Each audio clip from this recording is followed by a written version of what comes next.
With another Freestyle Friday. This is your brother DivineProspect of Kingdom Harbinger Ministries. We in the building and we about to get started. Okay, we about to get started. Thank you everybody for joining in. Make sure you hit that thumbs up button if you came on in. Make sure you share this video. And if you are new, hit that subscribe button. Right to that subscribe button is a bell icon. Click on that bell icon and click on all so you can get every notification when we go live. This is one of the hottest channels on YouTube right now for our community. And you guys don't want to miss any content going down. Okay. All right. So today, there's nothing particularly special for today because I'm preparing for a couple other things that you guys will see soon or shortly in the future, this upcoming week. I have a session that I'm doing on Sonetta. So make sure y'all tune in on that. I'll probably drop that in the community tab of YouTube, so you guys know when that's going down, okay? And also I'll plaster it on Facebook, Instagram as well, so that you guys have a heads up, all right? So that's going to be a really interesting session. What I'm going to do is reintroduce myself to the community, pretty much let that platform know different ways that they can contact me and KHM, different things that we've done in the community, such as, the proactivism stuff that we've done and that we've done recently. As well as, the frequent trips to the UN, annual trips to the UN. Couldn't do it this year, obviously, because of the COVID-19 scare that's going on. So couldn't go to the UN this year, which is in New York. But as you saw last year, we did some activism work in regards to pro-choice for childhood education. Also, the Rice Report had an event where we went and sat down and listened to a political scientist breaking down how politics, voting, and governance works in our communities. And if we wanted to get involved, how we can use it to benefit us, amongst other things, working with Greenhaven, Imagine Greenhaven on the municipal incorporation they have in the unincorporated areas of Central and South DCAP out here in Atlanta, turning that into a cityhood with the majority of Black people, in that cityhood and all Black people running that cityhood. And then the things that we're doing for this COVID-19 situation, which is this lecture that I'm working on to present for y'all, as well as the GoFundMe that we have. We're raising funds to distribute it to families that are in need, right? Because, on that platform, a lot of times they look at Israelites like we're not doing nothing in the community. And I'm just one of many, right? I'm not the only person putting in work in our community, but unfortunately that community is unaware of the extensive amount of work that we're physically doing, right? I'm not there on that platform to be personality in a house of consciousness. That's not what I'm there for, right? I'm there to bring whatever information I have to the people, and peradventure, if they go and investigate further, they'll be awakened to the information that we share here on this channel, right? But I believe the best way to reach people is through your works, is how you lead them to your particular, what they call imuna, right? People think faith is just some abstract essence. No, it's concrete. What is anchoring you? What is holding you down? What is keeping you flat-footed and stabled, right? Stabilized. What is it that is keeping your feet grounded? Okay. And that is what we demonstrate, right? That which has kept us established, anchored, and keeping our feet to the ground.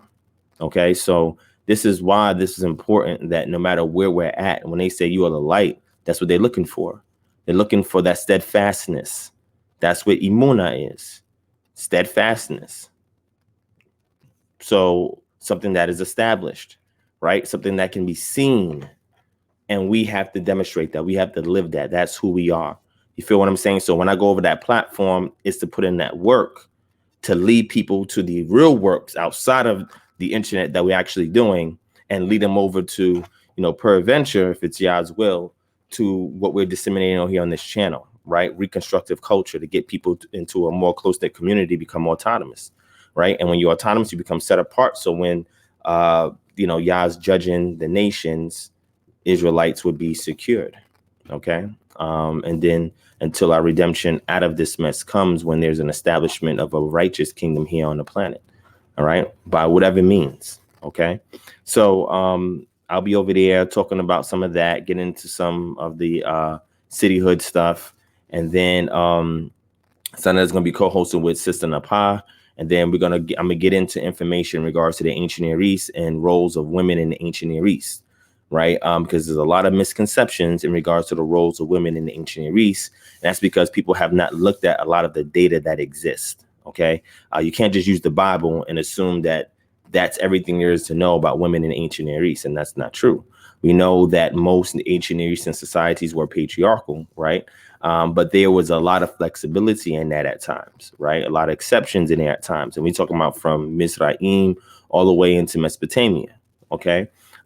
So I want to bring that information out, and I have several sources on that. If anybody's interested, I got another book that I'm going to load up on the Patreon that talk about roles of women in ancient Egypt, in case anybody's interested in that, because I put up the roles of women in ancient Near East, and then the roles of women in ancient Ugaritic and Israel. And now I'm going to release the book of lives of women in ancient Egypt. Okay. So this way we're looking at the full gamut of data that's out there in regards to women and what was allowed, what was disallowed, and the different roles that they played. Right. It's very fascinating. It's extremely fascinating when you research this by looking at concrete data, not what you generate in your mind with a contemporary mindset.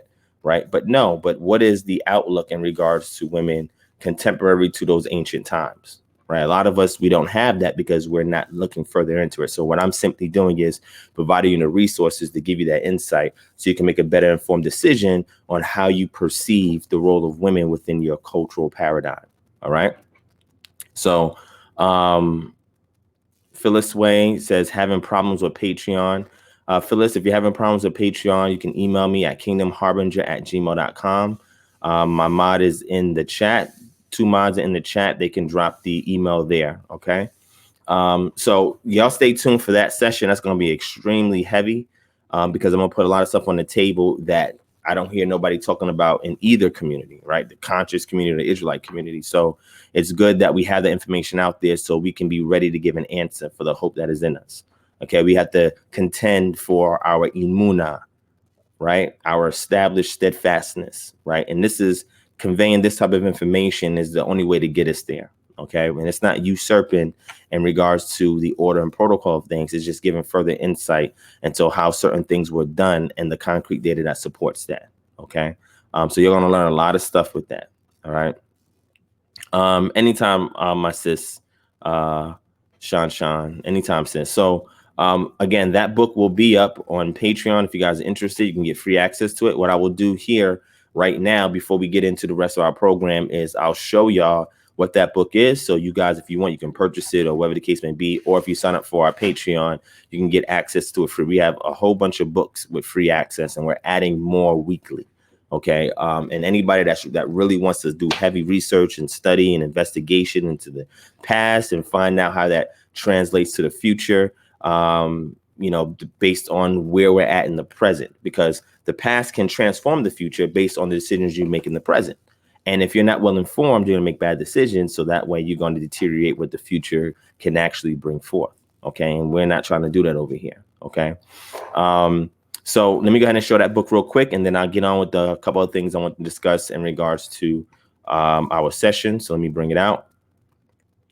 And again, it's on the reference, and that's all we do over here. Y'all know how we do. We show reference after reference, books and articles and all of that, right? So the stuff that I say is not just my opinion, right? I've put everything through a stringent research methodology process in order to generate the results that I bear witness to, right? And that I convey on here. All right. So I'm gonna show you one of these books. This one here, let me bring it up for y'all on the screen. It's an excellent read. I have 2 books actually I'm gonna show y'all. Well, 3. I have 3 books I'm gonna show y'all. All right. This one here is called Dancing for Hathor, Women in Ancient Egypt by Carolyn Graves Brown. Okay. This is an excellent book here. Right. As you can see, it goes into what? Let me zoom in for y'all.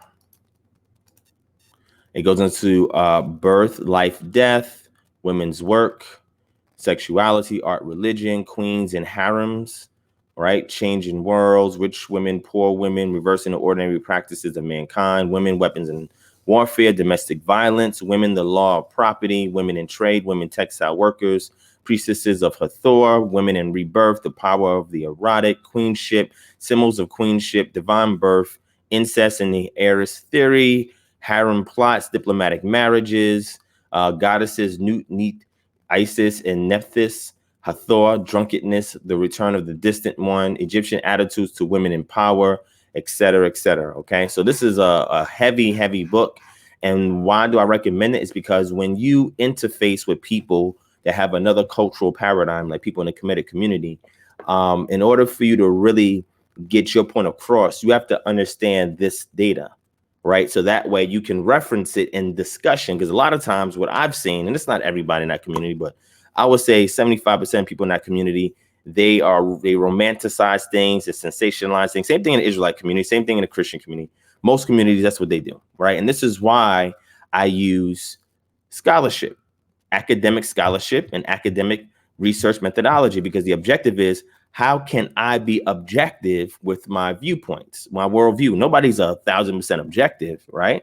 But to be as close to objective as possible while still maintaining harmony with my cultural paradigm, right? So that way I'm not governed by dogma, right? You can just take that dogma and put it aside, because that's something that's established as incontrovertibly true by an entity, a government, a religious body, an institution, etc. And if we're governed by that, you know, or that becomes our presupposition, then we can never think outside the box to get a true, clear path to the patron deity who we say we subscribe to. So you have to get that stuff out the way. And this is what academia does. It helps you to sift through that, so that way you can make a better informed decision on what direction to go. You don't believe everything in academia as if it's gospel. If anybody that's familiar with this channel, you know, I've challenged academia on several points, right? And not only that, I've spoken to people in academia, and you've seen it on this channel, right? And more footage to come, right? So the objective is to understand how it works, to strip away the dogma so you can have an objective perspective and you can deal objectively from out of your cultural paradigm to another cultural paradigm. What I've seen is the error that people do is that they religiously bang on each other, when simply all you have to do is look at the data that supports your position. The data is there in concrete, is there in stone, you know, and sometimes literally. You feel what I'm saying? So it's like, let's go to that, use that as a reference point before we springboard into a discussion. So what I simply want to do is present this data to my community, so when we interface with them, they can say whatever they want. A lot of times they say, oh yeah, ancient Egypt worshiped the woman. And then why did they only have 2 queens that ever ruled in ancient Kemet? That doesn't sound like a complete matriarchy to me. Oh, they ruled behind the scenes. Well, if they ruled behind the scenes, then that shows that they were ashamed to allow women to rule openly, right? And even Hatshepsut, who was like the second of all the queens to rule, she was just there in the interim until the male heir was raised up. Okay, so we say the same thing here when we talk about Athaliah. You know what I'm saying? She wound up trying to destroy all the royal seed so she can stay in power. But one was preserved, and that one that was preserved, he was actually raised up for 7 years, and then he reclaimed power to the throne, and Athaliah was killed off. But what I was simply telling people is that the Gevira status, when you examine the wealth of data of the ancient Near East in respective to the roles of women, titles like that, when it is granted to a woman, it garners a degree of respect. This is why nobody staged your coup to destroy her, to kill her, to usurp her. The only one that could do that is the one that had that lineal descendant in regards to next in line to rule as the heir of Israel. You know what I'm saying? So this is why when you study the ancient Near East, you understand, well, why they let her rule for 6 to 7 years if they were a complete patriarchy.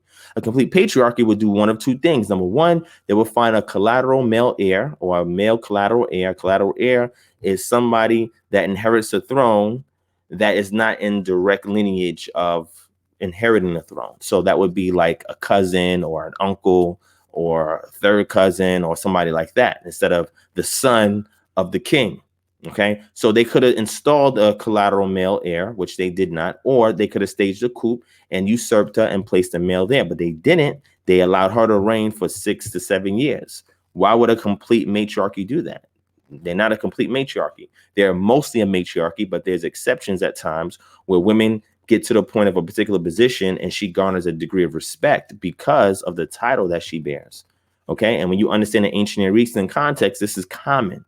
This is not something that is original, that's new, that's distinct, different. It's common. Okay, and Israel was not in a vacuum. All right. So that's why I want to show sources like this so that you guys can go out and get these books, or just sign up for our Patreon and you get access to all these books for free. All right. So here's one which is called Dancing for Thor. All right. I have another one that I'm gonna share with y'all. Just give me 1 second. Let me pull it up on the screen.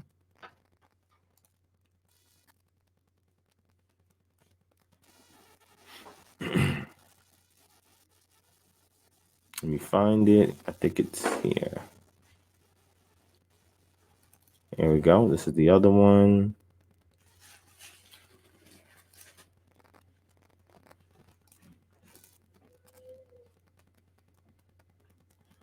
All right. Let me get this. All right. This other book here. Whoop.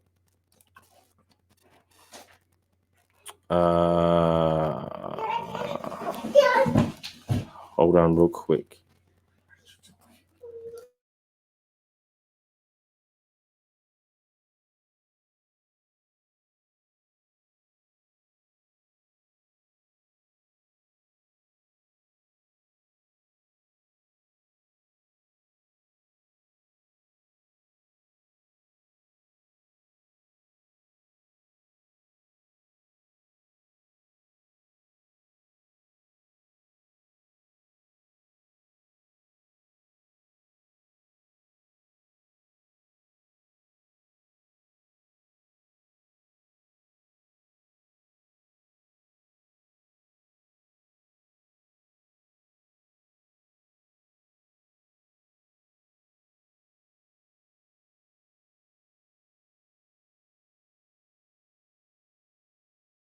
All right, let me pull up on the screen real quick. Hold on. Let me stop it and I'm going to switch to it. Hold on 1 second. I was trying to find it. Here it is. I think this is it. Okay, this is it. It's called Daughters of Isis, Women of Ancient Egypt by Joyce Tiles by Joyce Tile Desley. Okay. And here you'll see it talks about images of women, Mary Bliss, mistress of the house, work and play, good grooming, the royal harem, female kings, religious life and death. Okay. So you get all of this from this book as well. Again, it's called Daughters of Isis, Women of Egypt by Joyce A. Tile Desley. I think I'm saying it right. Tile Desley. All right. That's the other book that's really good to get. And I had one more. Let me show you guys one more book. And again, I'll load this up on the Patreon. Hold on, let me see.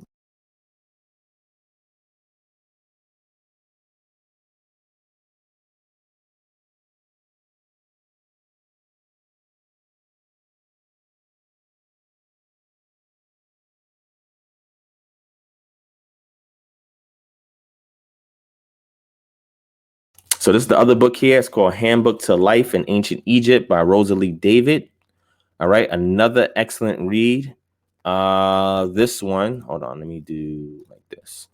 All right, this one goes into Egyptology, archaeology, scientific mummy studies in Egypt, historical background, society and government, religion of the living, funerary beliefs and customs, architecture and building, written evidence, foreign trade and transport, the army and navy, economy and industry, everyday life, etc.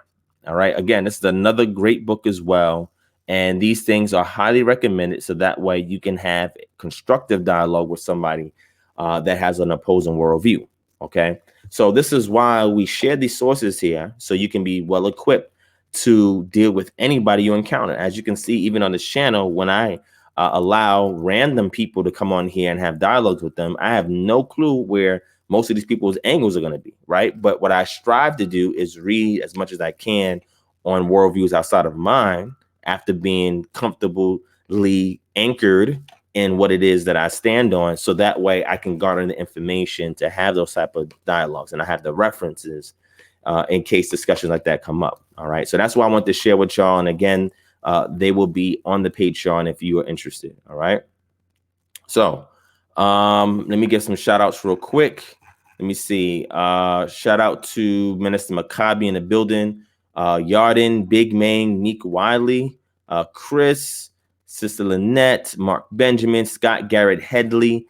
Let me see. Jetson Silencio, Jaden 21, Seth Moyana, Vaughn Parker, Phyllis Way, Sister Shan, Ara, Dar Yawesh, Yash Shakar. Shout out to Sister Lynette for the donation. I appreciate that, sis. Thank you so much. Sister Noelia in the building. 617, let's get it. Matayahu Yisrael.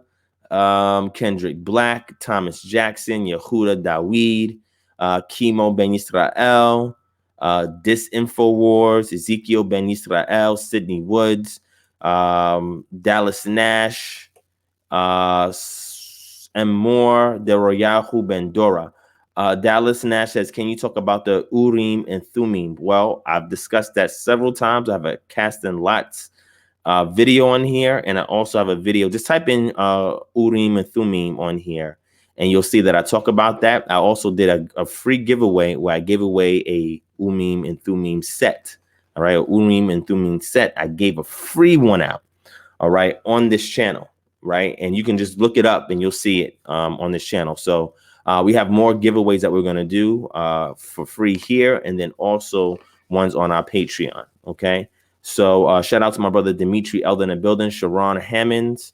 All right, family, thank you for joining in. Make sure you share this video, hit that thumbs up button so we can get started. Hit that thumbs up button so we can get started. All right. All right. So let's get started. Okay. So first, I want to say those of you who are celebrating Pesach, Hag, Pesach Samyach, happy Passover. We did ours earlier this week. Now we're into unleavened bread, okay, or Hag Matzah, all right, the feast of unleavened bread. And it's been pretty good so far. I have a video that I did with my family. We sat down.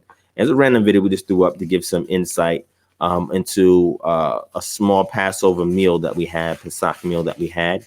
And we sat down as a family, we read, the two songs, we read a blessing. And, we kind of like simulated some stuff that they would have discussed or talk about during that period of time. You know what I'm saying?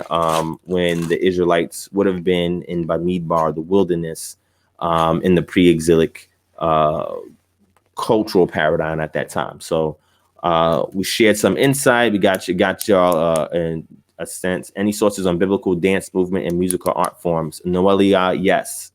Email me at kingdomharbinger@gmail.com, sis, and I'll hook you up. All right. Shout out to Empress Alexia Linus in the building. Says new follower. How you doing, sis? Thank you so much for joining. If you are not subscribed, hit that subscribe button. Hit that bell notification so you can get all our notifications when we get live. If you have any questions or concerns, you can email us at kingdomharbinger@gmail.com, and we'll take care of your inquiries. Okay. So thank you for joining us, sis. Shout out to Stacks 2296 in the building. All right. And also Empress Alexia Linus, when you get a chance, go back to this channel and look up our past videos. We have a lot of content on this channel that talk about a mirage of different topic matters, right? So go ahead and check that out as well. So thank you for joining us, sis. All right. So, so we had Passover this week. We shot a video giving insight. The video I did before that, I went in depth into breaking down the Passover itself. Okay. And most of the pertinent scriptures in the Tanakh, with the exception of the references to it in the Nevi'im, right? We deal mostly with the history of it. It showed the development of it over time, showed the juxtaposition between Devarim and Shemot, or Exodus and Deuteronomy, explained that timeline, and showed a regnal calendar as well in the north. and we touched on some extra biblical data as well in regards to that. So we covered a lot of bases in regards to Passover unleavened bread. So if anybody's here is interested in that type of information, which I think I should have did it at the beginning of this year, right, to prep people to understand, because I still get questions about the calendar and about Passover and unleavened bread. So there's a lot of things that people are still trying to sift through. So I do those videos as reference points, and then we have resources that we give. I had a whole bunch, I folded with a whole bunch of documents, and I said that anybody can get it per email request, or if you're on Patreon, it's there conveniently for you. So whatever we can do to help people navigate through this walk, we're here to do.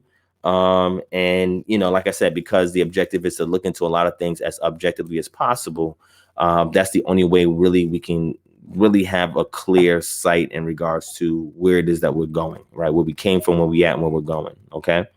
So want to say that, right? So this is why this is the unleavened bread edition, because we're still in the week of keeping unleavened bread. All right. Ezekiel ben Yisrael, E1B1.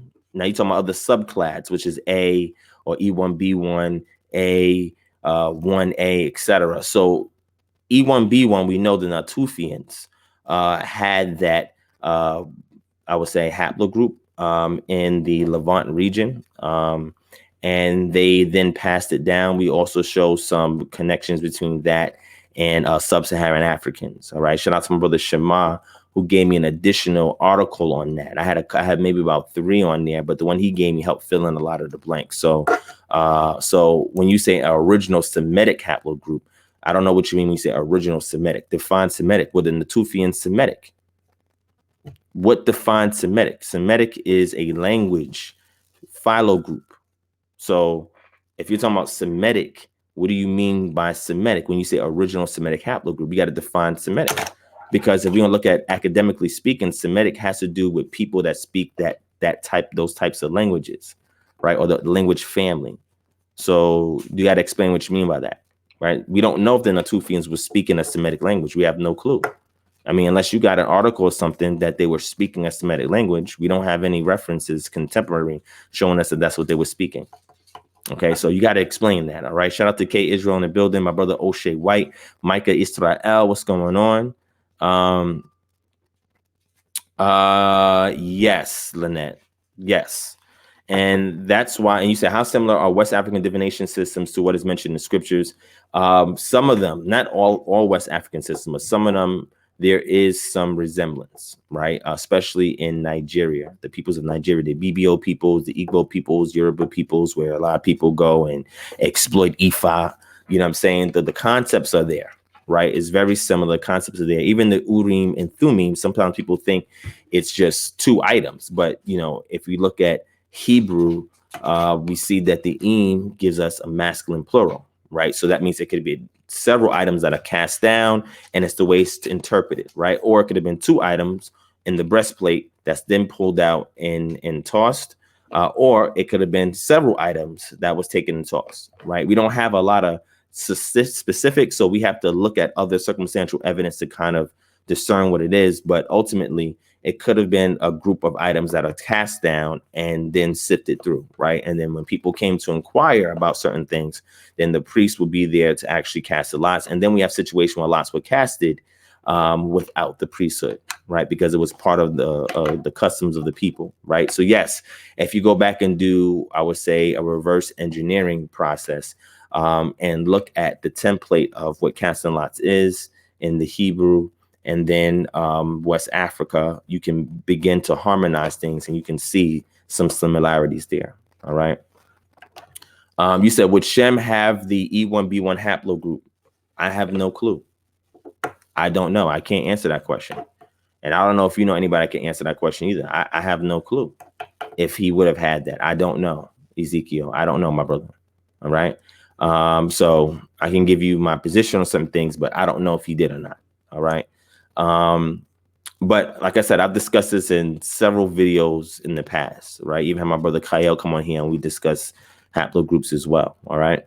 So with that being said, given the Passover unleavened bread, what I did this year, which I was intending to do back in 2017, beginning of 2017, was create a calendar from 2017 until now, which is 2020. And that was about 3 years ago.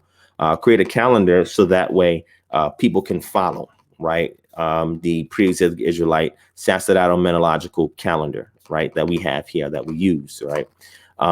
And sometimes, you know, when people watch the videos, they get it. Some people don't get it. And we needed a visual representation so people can get it, right? And they can follow, right? And it's something that you can share with your family. So this year, thank y'all. It took a long time, mostly because we were trying to get illustrations, and then I was trying to find the best format. And this year, things are starting to come together. We are almost done with it. I'm going to show y'all Abib and Ziv. Now, these are going to have the watermarks. If you're on Patreon, you'll get a free copy. If you're not on Patreon, we're asking for a donation of $10 or more so we can release it to you. And you'll have it without the watermarks, right? And I'm telling you, it's an excellent calendar. It's an excellent calendar. The illustrations is bomb. The calendar itself, it helps you with everything, discerning everything the way it would have been understood in pre-exilic times. And it's just like a time capsule that you're just opening up and reliving the past, right? It's beautiful. So I'm gonna show you guys Abib and Ziv, so you guys can see Abib and Ziv, and get an idea of, you know, what this calendar is when we have the complete one rolled out. The complete one, when it's rolled out, is gonna have 8 full color illustrations, and it's gonna have 8 months on it, right? We're going to have Abib, Ziv, month 3, month 4, month 5, month 6, Ethanin, and Bull. That's it. It's only going to be 8 months because it's just a priestly reckoning of time that is overlaid onto whatever silver calendar is in existence, right? We go back and look at ancient Israel. One of the examples of a silver calendar that we have is the Gezer calendar, which shows us 12 months. And those 12 months that's reckoned there is connected to agriculture. And sometimes they call it a farmer's almanac or a schoolboy's exercise to understanding the harvest times, etc. So we know that there was a civil calendar in existence. And the reason why you have to do a count, because they had relative dating, which means dating was connected to events in their environment, right? And then today we have absolute dating, which is we have a calendrical system that is you're able to follow it regardless of what events are occurring. Okay, events are actually added on top of it and then repeated every year, right? So when you look at this calendar, what we've done is we're only looking at the priestly reckoning of time overlaid onto the civil calendar. So the Gregorian calendar is still there, right? Underneath. But then on top of it, we see the priestly calendar, right? So let me go ahead and show this to you guys. And if you guys are interested in this, you can email us at kingdomharbinger@gmail.com. We'll send you a follow-up email if you show an interest. If you're a Patreon subscriber, you're going to get it for free, but still email us, right? So we can send it to you, because a lot of our tiered benefits is based upon request. Right. So if you're a Patreon member, you guys will get a free copy of the calendar. Like I said, it's a beautiful calendar. I've seen some other nice calendars, but this one actually stands out because it best represents what we teach here at KHM in regards to reckoning time. And if you're not a Patreon member, then you can extend a $10 more donation that we use for community charity events. And we'll go ahead and make sure that we get you a copy. Now, once you get this digital copy, right, in a protected PDF format, we're working on a physical copy if you want it. It may be a little late in the game, but some people say, I don't care, I want it for Shavuot and the fall feast. And I said, okay, cool. So if you still want a physical calendar, that's fine. But we're going to do this annually. Every year, we're going to have this calendar available, because once this is the real transition year to get it right, which we've done. And then every subsequent year after this year, it'll be for sale a month before the first day that we reckon the beginning of the year, right? So it'll be available for 30 days before, so you can purchase it 30 days before and prepare for that time before it comes, all right? So there won't be no guesswork. You won't have to do this work yourself or whatever. Now, another interesting thing is a lot of the other groups that do keep a similar calendar model, some of them keep the full moon, but they do it like they have a full 12-month reckoning of time with the full moon. We don't do that. And some of them do have a similar calendar we have, but they just don't have any physical calendars put together to show you things. So I've had maybe 4 leaders come to me. I know 3 of them started following, this calendar system, and one of them was already doing it, right, when I started, right? And they all asked for a copy of this, right, because it hasn't been done. We don't really have anything representing that. So this will also be available for bulk purchase to congregations as well. If you have a congregation that that follows it and they're interested, we'll give them a bulk purchase of it. And what it is really just a donation that we're asking for to release it, because we put a lot of work and effort into this. And we want to continue to have the resources to continue it every year. Okay, so let me go ahead and show it to you guys real quick. I know I brought it out when I did the Passover, but it's and it was like almost completed then, like 90% done. Now it's fully completed, and we're just waiting on the illustration. So let me show you the first 2 months. It's going to have the watermark, but when you purchase it by giving a donation, there will be no watermark in it. You'll have all 8 months, and you'll have the 8 full color illustrations. Okay. All right. So shout out to JD, Israel in the building. Roan, Eastside, what's going on? Black Av is in the building with us. Vanessa Satterwhite, Turks, Skits, what's going on? Eyes Wide Shut. Touch on the monotheism. The other gods are just gods to other cultures and peoples, but they are really just angels called gods, correct? No, an angel is a border crosser. An angel is a so-called angel is a messenger.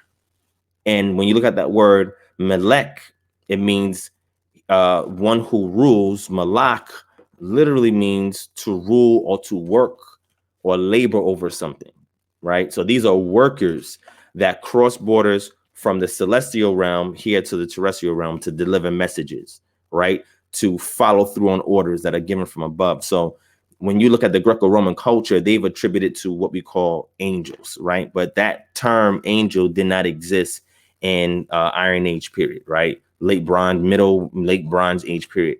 That term didn't exist, right? That is a Greco-Roman construction. So if we want to stay true to the actual identification of what these entities are, we have to use the vocabulary that's used at that time. An example of that is the word Shadim, that is used in the book of Deuteronomy, where it talks about that they were powers of other nations. When you go back and look at that word for Shadim, it's really referring to protecting spirits of other cultures, right? A protecting spirit or entity of another culture, right? And they become adversarial to you.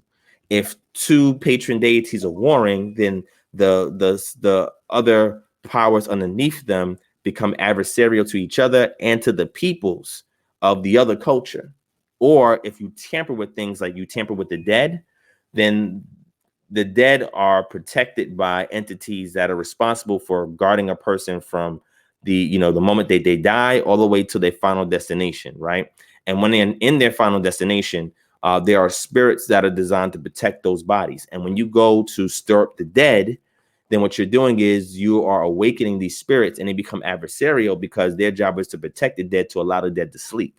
And sometimes these become what's people call familiar spirits, where they act in the place of the dead and they speak to you, right? That's a totally another, I would say, lecture that I'm gonna do on that, because I think that more people need understanding on what that is from the realm of the ancient world and not our contemporary terms. Okay, so hopefully that starts to make sense, right?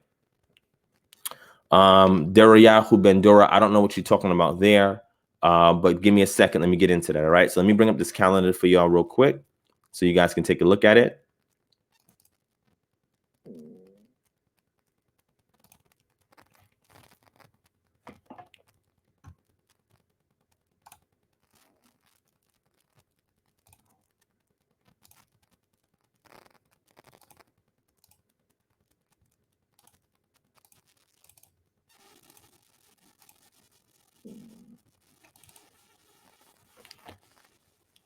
Okay, so let's zoom in. Let me show you that, guys, this real quick. Hopefully you guys like it and you're interested in getting it, because I would love for you guys to have it. Okay, so this is it right here.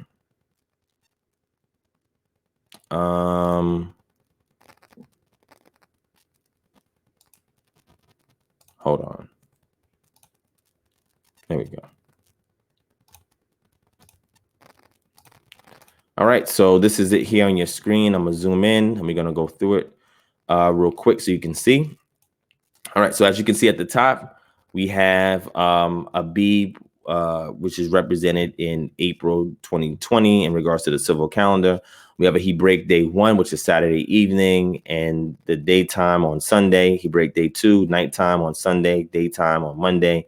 Hebraic day 3, 4, 5, 6, and then the Sabbath day, right, which consists of Friday evening and Saturday morning or Saturday during the day.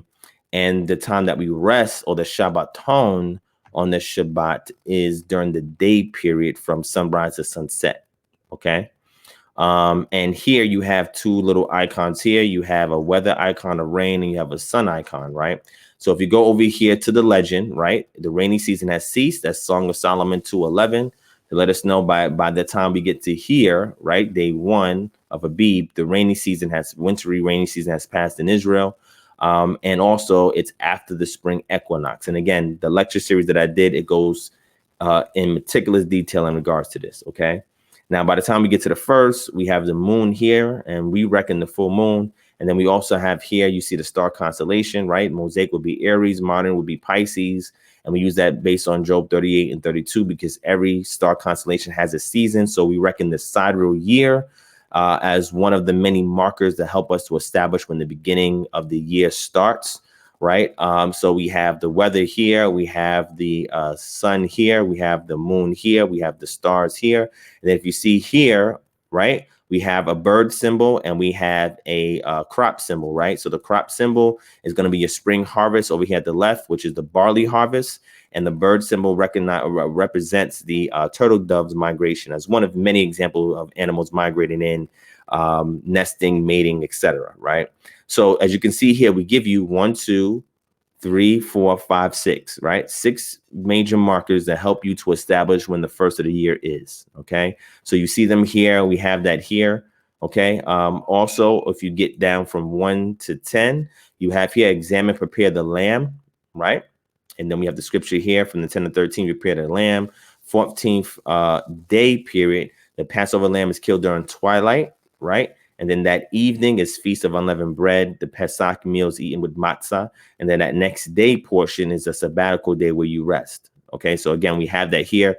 And the 15th is superimposed from the evening of the 21st to the day portion of the 22nd, right? This is how we reckon everything. Okay, so again, this makes things easier because the 1, 2, 3, 4, 5 is overlaid onto the 7 going to 8, 8 going to 9, and this 6, 7, 8 at the bottom is the civil calendar from Gregorian calendar, and it's the top is the priestly calendar overlaid on top of the civil calendar. Okay, and we get down here to our day 21, which is day 7, the Feast of Unleavened Bread. Okay, we have a little matzah cakes right here. We have our lamb chop here, our bitter herbs, our matzah, and some grape juice or wine, depending upon what your minchag is in regards to that. And then we have the Feast of First Fruits down here. Now, if we go and look into Ziv, we're going to see something that's not mentioned here in regards to first fruits.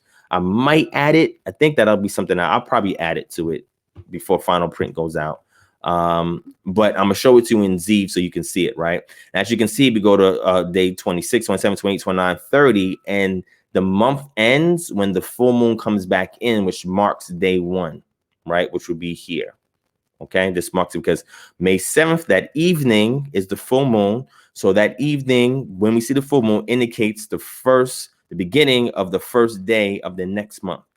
Okay, and as you can see here on the daylight portion, we have Sabbath, ref, Sabbath, ref, Sabbath. So this is excellent because again, you see he break day 1, 2, 3, 4, 5, 6, 7, and we break it down how you discern those that reckoning of time.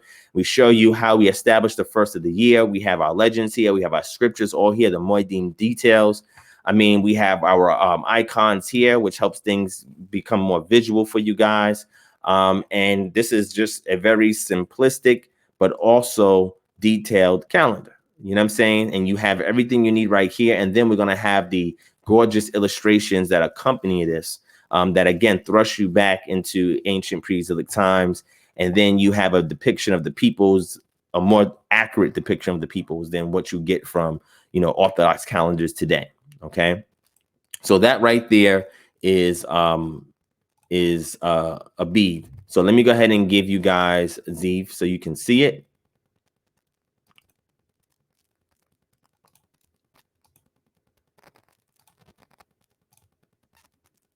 Right. And I'm gonna zoom in here again. So we have Ziv, which is we see represented in May 2020. Now look at this, pay attention. So you see here, right, which is a Abib 24.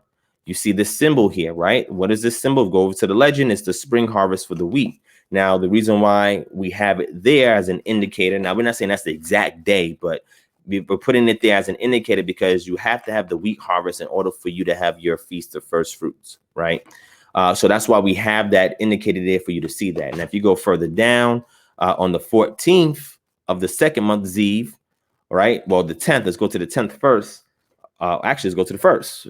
The first full moon represented, and then you count 10 days, and 10 days will give you examine, prepare for the second Passover lamb. Well, what's that? Well, if you go over here, right, where it says prepare the lamb from day 10 to 13, 14 tells you the second Pesach or Passover, the Passover for those who couldn't keep the Passover on day 14th of month 1, and then we give you the scriptures for that.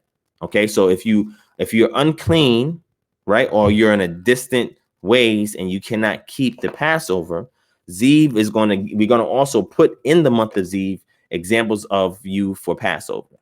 Okay, so that way you know what days it is and you can keep it, right? So we have here the second feast of unleavened bread. Scripture doesn't really say that it's a week. When you read Numbers, when they made the change to the actual text or the revision to the protocol or the law, it just says that evening of Passover, you eat with it the unleavened bread and bitter herbs. So some people say, well, then that means it's the full week of Passover, of unleavened bread, but that's up to you if you want to keep a full week. But because there's no prescription for it, we just say that you're able to keep that the same day, right? So that's that evening to the next day would be where you keep your unleavened bread, you eat your unleavened bread, and then that day portion will be your sabbatical day and where you rest. Okay, so we have these indicators there. As you can see, when we get to month 3, which is going to reside in June, right? You'll see we're going to have a legend piece here for the grapes based on Deuteronomy 8 and 8. We're going to get those 7 spices that they say, or those 7 harvest items, and you're going to see the grapes there. Then you're going to see some pomegranates there. You may see some figs show up there. And then pretty much what we're doing is we're showing you what crops would have been prominent in those months during those periods of time to get you back into the mindset of that period of time, right? So again, everything, we have scriptures for everything, right? We got a legend with little icons here, give you indicators of certain things. We have it set up so the Hebraic days are broken down for you, and that this priestly calendar or reckoning of time is overlaid onto the civil calendar, all right? So again, this will be available to all our Patreon members for free, right? They'll get free access. Everybody else will access for a donation of $10, and we will release a digital copy to you guys, okay? So hopefully that helps to make sense and you guys can pretty much follow things. Amas Yahoo Israel. You can email me and I'll send that to you. Email me, I'll send that to you. Okay. Shout out to Azazaya Ban Yahawadan in the building. Kindred Messenger KZ, what's going on? Shout out to my brother Del H for the donation. Thank you so much, my brother. Lovely LD in the building. What's going on? So Vanessa, email, because we're keeping track of everything via email at kingdomharbinger@gmail.com. But in the description, as you can see, there's a PayPal and a Cash App. You can send it to Cash App, which is $DivineProspect, or PayPal, which is www.paypal.me/purpose to serve. Okay, purpose, the number 2, and serve. And you can send the donation there if you want to pre-order, if you want to call it that, so that as soon as it's ready, we're going to just send it out to you. Okay. So again, we wanted to make a visual representation of what's being taught here. And just so you guys know, this is kicking off more visual aids for KHM, right? It makes things easier to follow for the various things that we teach and we share on here. We're going to create more and more visual aids. And another reason why I think that that's important, not just for adults, but I've had educators that are Israelites who do homeschooling or work in the educational field and say, hey, man, we love everything you do, but can you give us some visual aids or some things we can use for children? Well, this this calendar that I'm showing you guys that has a legend on it and scriptures, you can go over this with your children, right? And they can see these things. Okay, so it helps in that regard as well, right? Shout out to Chris Bay in the building, Eyes Wide Shut. What's going on? My sister Taki Cochran, shalom sis. S. McGee in the building. What's going on, my brother? Rodney Frederick. He says, will patrons have to pay for a physical calendar? Yes, but it would be a discount, right? So they would pay, they would get a 50% discount on the physical copy, right? And the reason why is because the initial donation request of $10 or more, patrons are already paying $10 or more. So that's why we're able to release it to them. But because the physical calendar is going to be laminated, full color, it's going to be pretty big. It's going to be a little more expensive. So therefore, we can't cover all the costs with what we take in. So we'll ask for the Patreon to be able to give us 50% of that to help cover those costs.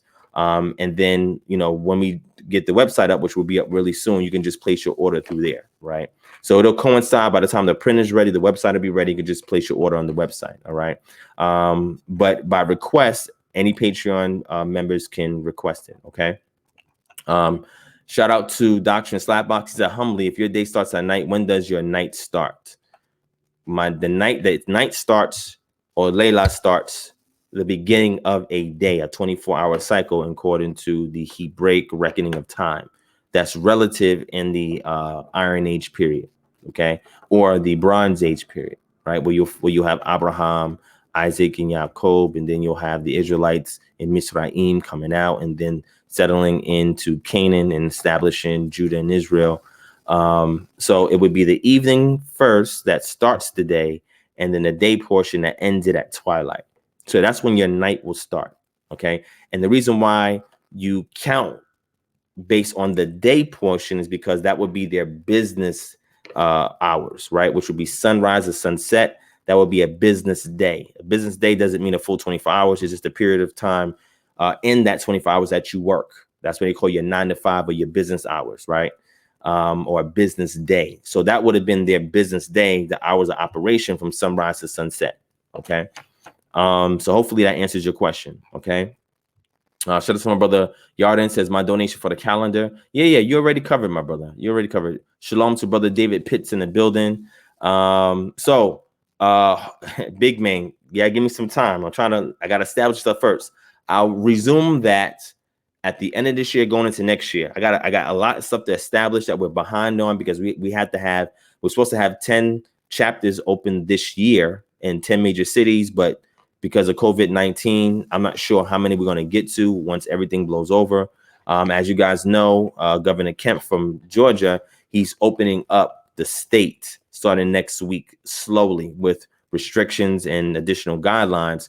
So if all goes according to plan, then we're looking at May 1st, which begins next week. So by the summer, travel should be available again, so we can go and get out and start setting up these chapters again, and going full speed ahead. But that has put a dampening on our schedule. So that way I have to get that done first before I can start working on independent projects like establishing a pre-exilic Torah and a book of Matthew that is representative of the historical reconstruction of Yeshua, right? Based on the research methodology that I've shown in a lecture called Baptized in the Name of the Father, Baptized in the Tradition of the Father, Son, and Holy Spirit. Y'all can go ahead and check that out. All right.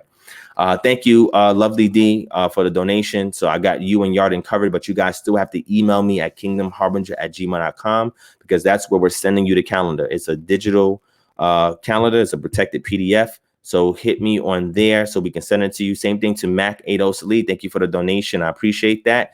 So also Mac 80 Slee, email kingdomharbinger@gmail.com. Somebody can put the email back into the chat, and let me know that you guys had donated through the super chat, so that way I can line you up in the super chat with your email and make sure we get it to you. Okay. Humbly, so your day and your night starts at night.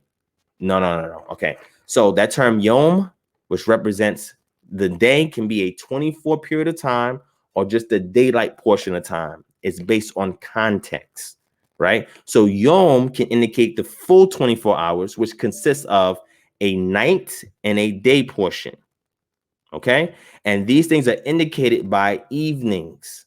So the twilight period, which would be your Erev, is representing the twilight period that's transitioning to Layla, or the night. So that twilight is an indicator that you're transitioning from this portion of the 24-hour day to the next portion of the 24-hour day.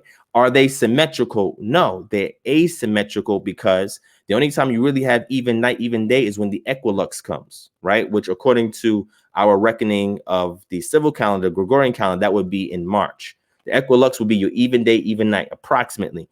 But any other day outside of that is going to be asymmetrical, okay? Which means you may have more day than light, or more day than night, and more night than day, okay? So that's how you count it. Relatively speaking, it's the way they would reckon it back then during that time. Nowadays, we have a fixed calendar. It's absolute. So you have 12 hours in a day and 12 hours at night. Okay. So hopefully that begins to answer your question. Okay. So as you can see on that calendar, we showed you the Hebraic days, how it's broken down.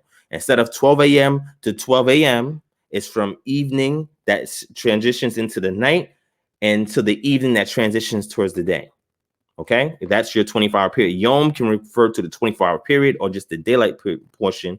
Erev is the evenings, which is the transition indicators, and Layla is your night portion, or your Yom can also be your day portion. It depends on the context. When reading the scriptures, it gives us context. The only time where something is distinguished is when we get to Yom Kippur, and in Yom Kippur, we have evening to evening, because that is something that's distinct and it's outside the norm. Okay, when it talks about evening to evening, it's typically is just your daylight portion, which is your indicator for a Sabbath. But now they're doing it from one evening to another evening, which will include your night and your day portion, in which the people are afflicting their souls along with the high priests. Okay, shout out to Yehuda David. I don't know, Yehuda, is that also your donation? If that's your donation for the calendar, thank you so much. Email us kingdomharbinger@gmail.com so we can add to the list. We already got like maybe 30 people already wanting the calendar. Okay. And if y'all add it to it, that's like 34 people, 35 people. All right. So hopefully y'all enjoy that. Shout out to my sister Nisi's PCs in the building. All right. He says, but the idea that a day is from evening to evening is a later posted idea. It's not pre-exilic. I agree. The only time that pertains to a pre-exilic example is Yom Kippur. That's why I just say the Day of Atonement. That is evening to evening, the Day of Atonement. So when we say we reckon a period of time, and that's why when people say, well, the Sabbath includes the evening portion and the day portion, I say, no, it doesn't. Because the Sabbath as the seventh day of the week, yes. But in that Sabbath is your Sabbaton, your diminutive, right? That suffix to the word Shabbat is during the daylight portions where people worked. Exodus 16 breaks that down. Exodus 16 is the best scripture to go to when understanding the Sabbath. If you don't understand Exodus 16, the Sabbath is not going to make any sense to you. Okay? Because the attribution to the Sabbath being represented by the day in which Yod-Heh-Wav-Heh rested from his labors, right, in regards to the creation, comes after the testing, because the Sabbath was a test to see if Israel would be obedient before the 10 commandments come, before the rest of the mitzvot come. It was a test. And this is why you had the quail at night and you had the bread or the manna during the day.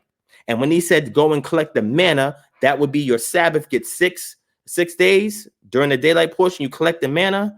And on that seventh day, he didn't say nothing about the quails at night. On that seventh day, there will be no manna out there, because you're going to have double, and you're getting it based on equity, not equality. You get it based on the needs of your household. So if I got 5 family members here, you got 2 family members here, you're getting enough omers for the 2 family members you got. I'm getting enough for the 5. If it was doing equally, it would be one portion, and then every household would have to share that same portion, which would mean it would be disproportionate, because certain people won't be able to get enough food to eat. So this is how we know it has to do with the Sabbath. So now when people look at Yom Kippur and say, look, that is our definition of Sabbath, is from even to evening. And I say, no, that is the distinction, a distinction. And any ancient Near Eastern scholar, and when I say any, I'm talking about most of them, the consensus is that is how you interpret that. Several articles break that down. That is not true, Derayahu, but we can talk about that offline. He said that is a mistranslation. No, it's not. We'll go over it in the Ivrit after this session is over today, or we can schedule another discussion, because I love talking to this brother. This brother is very intelligent, but we still have disagreements. Okay, so let me transition. So I want to show you the calendar so that if you guys are interested, you guys can contribute towards it and we can release it out to you guys. Thank you to everybody that gave a donation in here. And if you're interested, again, like I said, email me so we can get that digital copy to you, which is a protected PDF, so that you guys can have it. You can look at it on your computer, on your phone. You can print it out if you want. Or if you want something physical, then when the physical copy is released, then we'll give you a heads up email for everybody that has gotten a digital copy, let you know that, hey, the physical copy is available. Go to the website and order it. Okay. All right. He said you had to be done eating the manna by the morning. No, you had to be done collecting the manna by the time the sun waxes the hottest, which would be any time between 12 to 3 p.m. when the sun waxes the hottest, because during that period of time, the manna would dissipate. And you have to eat the manna at night, because the purpose of you consuming it at night and not leaving it over to the next day is so you can have your dependence on the patron deity to give you provisions and sustenance. That's going into Shemot chapter 16. Somebody named Black Atheist is in the building. Peace to Black Atheist. Shout out to Sister Yapa, Kalaya, Kimberly M. I got your email, sis, in regards to what you had shared with me, and in regards to one of the Israelite congregations. I'm not going to say the name of them. And I got to give you a hand for your bravery and your courage to stand on truth, and doing so reasonably. But as you can see, when you do bring things up that's contrary to what certain congregations teach, sometimes they become adversarial. Sometimes they get really standoffish. They'll begin the process of excommunication. This is what these groups do. Here, we open dialogue to talk about these things. As you can see, there's individuals in the chat that disagree with stuff that I'm saying right now. We have open dialogue, so the information is on the table, and then people can take that and they can make better informed decisions. All right. All right. I appreciate that, Dora Yahoo. But like I said, we're going to discuss that. All right. So yes, the evening to evening only refers to time duration which we cease from work. I agree. That's what I was saying. That's exactly what I'm saying. But people say that is how you're able to determine what the Sabbath is. And I say no, because the evening time for the Sabbath, you're already resting. In the evening, you're already resting. So nobody's doing work because they didn't have artificial light during that period of time. People are already resting. The way that the creator set it up, according to the paradigm of Israelite culture, is that you rest before you work. You rest before you work. You rest before you work. Here, the day starts at 12 a.m. and your work begins during the day, 12-hour period from 12 a.m. to 12 p.m., right? You start your day typically, and then it's the decline after that going into the evening portion, okay? So you rest and then you work. You rest and then you work. Our circadian rhythm is off. Our biological clocks are off because we are living according to a civil calendar that is not in accordance the way that time was established initially by the patron deity of Israel, according to the cultural literature. Okay. Shout out to Yalon Ben Israel for the donation. I appreciate that, my brother. Thank you so much. So I wanted to, that's a little excerpt that I'm sharing out for you guys. But again, if you guys want a separate dialogue on that, I'll take you guys up on that. I'll do a show with that as a topic, and I'll invite y'all onto the panel and we can talk about reckoning time. All right. And like I said, this is why we're different over here at KHM, because if we was a cult, we wouldn't talk about none of this. We wouldn't acknowledge the questions that we get here. We wouldn't open up dialogue to random people. We would shut everybody off. We would delete y'all, block y'all, ignore y'all. We don't do that here. I'm willing to stand on what it is that the position that I established, which is imuna. I'm steadfast in regards to what it is that I stand on. I'm anchored in what is I stand on, unless there's a revelation based on new data and interpretative methods of that data to get me to see like, oh, okay, I got you. And then from there, I can grow, right? But if something is just oppositional, just to be oppositional, it's not going to move me. But if something is based on somebody being genuine and sincere and conveying information, I'm very receptive. Even if you're adversarial, I'm still receptive, but I got to handle you a little bit differently. You know what I'm saying? So that's my position. And yes, we'll talk about it, my brother. No problem. All right. But again, these are things that you just don't see leaders do in this Israelite community, right? They have their mind made up and that's it. And if you don't agree with them, then you don't agree with God. Like, I don't say that. If y'all don't agree with me, y'all just don't agree with me. Whatever is revealed to me through the Ruach, you know what I'm saying, it's for a particular purpose. And if you don't get it, it's fine. If you want to talk about it, let's talk about it. I'm open to that. It's no problem. You feel what I'm saying? So it's just, you know, and I agree, love the LD. Christians, mostly Christians are like that too. And even a lot of Islamic congregations are like that as well. I've been to a couple that's been like that, right? But we have to talk about it. We have to keep this dialogue open. This is how you grow. This is how you learn, right? This is how you advance and progress.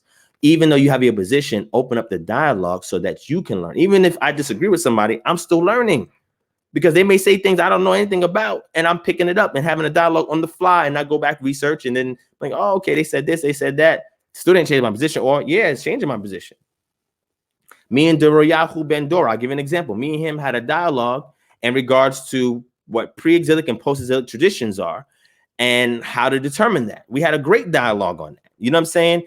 And me and him had some disagreements, but we had a great dialogue on it. So even if people disagree, I welcome that. If they agree, even better.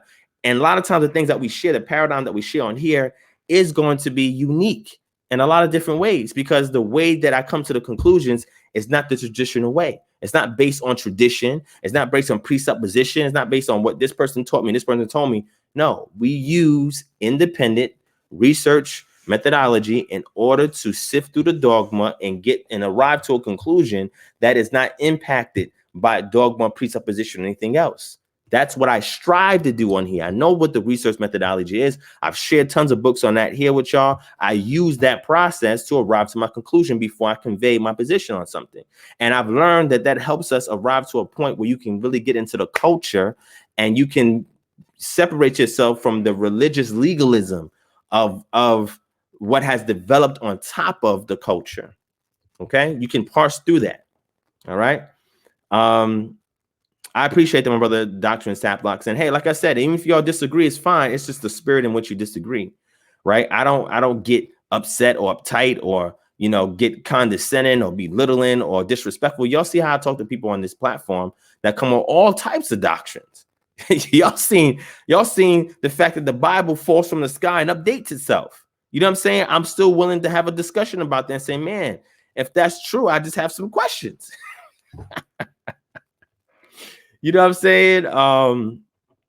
Yeah, thank you. And me and my brother Akweti, we on the same page with a lot of things, a lot of information. We on the same page. I learn from him, he learns from me. We're on the same page with a lot of things, right? So that's why it looks like that, because again, it's objective and it's coming from a cultural vantage point. You don't have a lot of people working through the culture that way, and that's problematic. If you don't understand the culture, nothing else makes sense. So I give you guys resources. I gave you the book, The Cultural World of the Bible. Excellent book. I gave you a book called Ancient Israel by Lester Grab. Excellent book. I gave you a Bible called The Cultural Background Study Bible. Excellent book. These things will get your feet wet to understand the culture. Because if you don't understand the culture, the material culture, you're not going to understand the non-material culture. Non-material culture is the scriptures. The material culture is the physical way that people live everyday lives that then get extracted, and those elements are used to write the narrative that we see in the scriptures. But if you don't have a foundation in here, you're going to be lost reading through this. So this is why I give references and sources, and this is why we go through things like that. Okay. Brother David Pitt says, so are you, I think you meant to say, are you developing your own Sanhedrin? Well, in KHM, I have people that I consult in my organization, right? And then there's other organizations that have elders that I consult with as well. If you want to call that a Sanhedrin, I would say that's a circumstantial Sanhedrin. So if an issue arises, we get together, we talk on it, we give a suggestion or a ruling on it, and then it gets divvied out. No. Now, is that an official court or whatever that we've seen in post-exilic Israelite culture? No. I mean, we don't have that. Now, if we do it based on Torah, Torah says that every city will have its own judges and its own officials. Every city. That's interesting, because if you go back to Igbo culture, that's how Igbo culture is set up. It's decentralized, where it's every city and every town.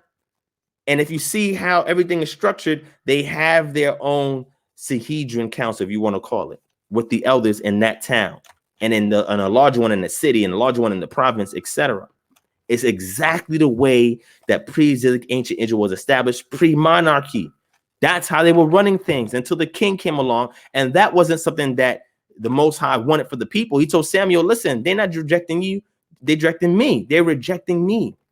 So he wanted that, what some people call democratic establishment, in which you have the elders and then other people designated as judges and officers, right? They have to be judges and officers. They have to be the judicial branch and the executive branch, because the legislative branch is the Torah. And that's the priests. They handle that part. And then in the towns or the cities, now you have to judge over matters that's already established. And then you have to carry things out or execute things. That's Torah. That is pre-exilic Torah. When the king came on the scene, things changed. When the Sanhedrin came, it was supposed to account for all of Israel. That is different. That is not pre-exilic. Okay? Exactly, Chris. I'm just gonna leave that alone. That was really just mind-blowing. Wow. Okay, family. So wait. I'm gonna get to the open panel discussion. I know y'all started early. Y'all do that all the time. Y'all jump the questions in, and I'm okay with that. I have something planned, and if I don't go through it, I'll diverge and I'll answer your questions and have a dialogue. But let me stick to the rest of the things that I want to talk about real quick. Okay. So what I wanted to say is, on our Patreon, let me show you the Patreon page. All right, because I want to give a shout out and a big thank you to everybody that has signed up for our Patreon. Okay, so let me go ahead and show this real quick on my screen.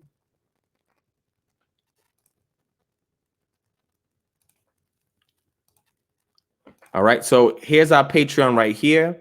We were running a promotional giveaway. It's called 100 for 100. When I posted this, we had not had 100 patrons yet. And this is help us reach 100 patrons by April 30th and be automatically entered in a lottery giveaway for $100. Refer people to the best Patreon on the internet, www.patreon.com/DivineProspect. 2 winners will be chosen, right? So pretty much what this was is that we were trying to get the patrons of Patreon and others, right, to either sign up and join or get others to sign up and join. And when we hit 100, then everybody who's a Patreon pledger, if that's the best way to say it, or member, their names will automatically be thrown into a lottery where we would do a drawing, and we would choose 2 winners, and we're giving away $100. So now we have 103 patrons because of you guys. We was at 94 when I did this, 94, 95. So you helped us get 8 more patrons. And because of such, we want to give back to y'all for giving back to us. So as you can see here for our Patreon here, right? That's it. It says, hey, patrons, help us reach 100 patrons by April 30th and be automatically entered in a giveaway for $100. All you have to do is share our Patreon page and tell others about the great perks for signing up until we reach 100 patrons. That's it. We truly appreciate all the support we receive and want to say thanks for helping us get this far by putting $100 in 2 winning patrons' pockets. Simple. All right. That's it. So we already got to that goal. So next Friday, we're going to do the drawing, and 2 people are going to win simply because everybody worked collectively to get us to 100 patrons, right? So shout out to all the Patreon subscribers that we have and pledges that we have. You guys keep this ministry going financially, and we appreciate that, right? And it allows us to allocate funds to give back, not only to the community that needs it and other ventures, but to you guys. That's why I said this is the best Patreon on the internet, because in our community, who's giving back like this consistently on a regular basis? I only know of us that do that. So if patrons give to us now, some patrons, you get tiers of benefits, which we offer as well, but we put money in your hands. We give you money, like, here, thank you. So if you pledging just $10, only been pledging for 5 months, and you win this, you get $100. That's it. Simply for supporting us financially, keeping us running. We give back, and we have constant giveaways like this where we just give away money and gifts and all types of crazy stuff, right?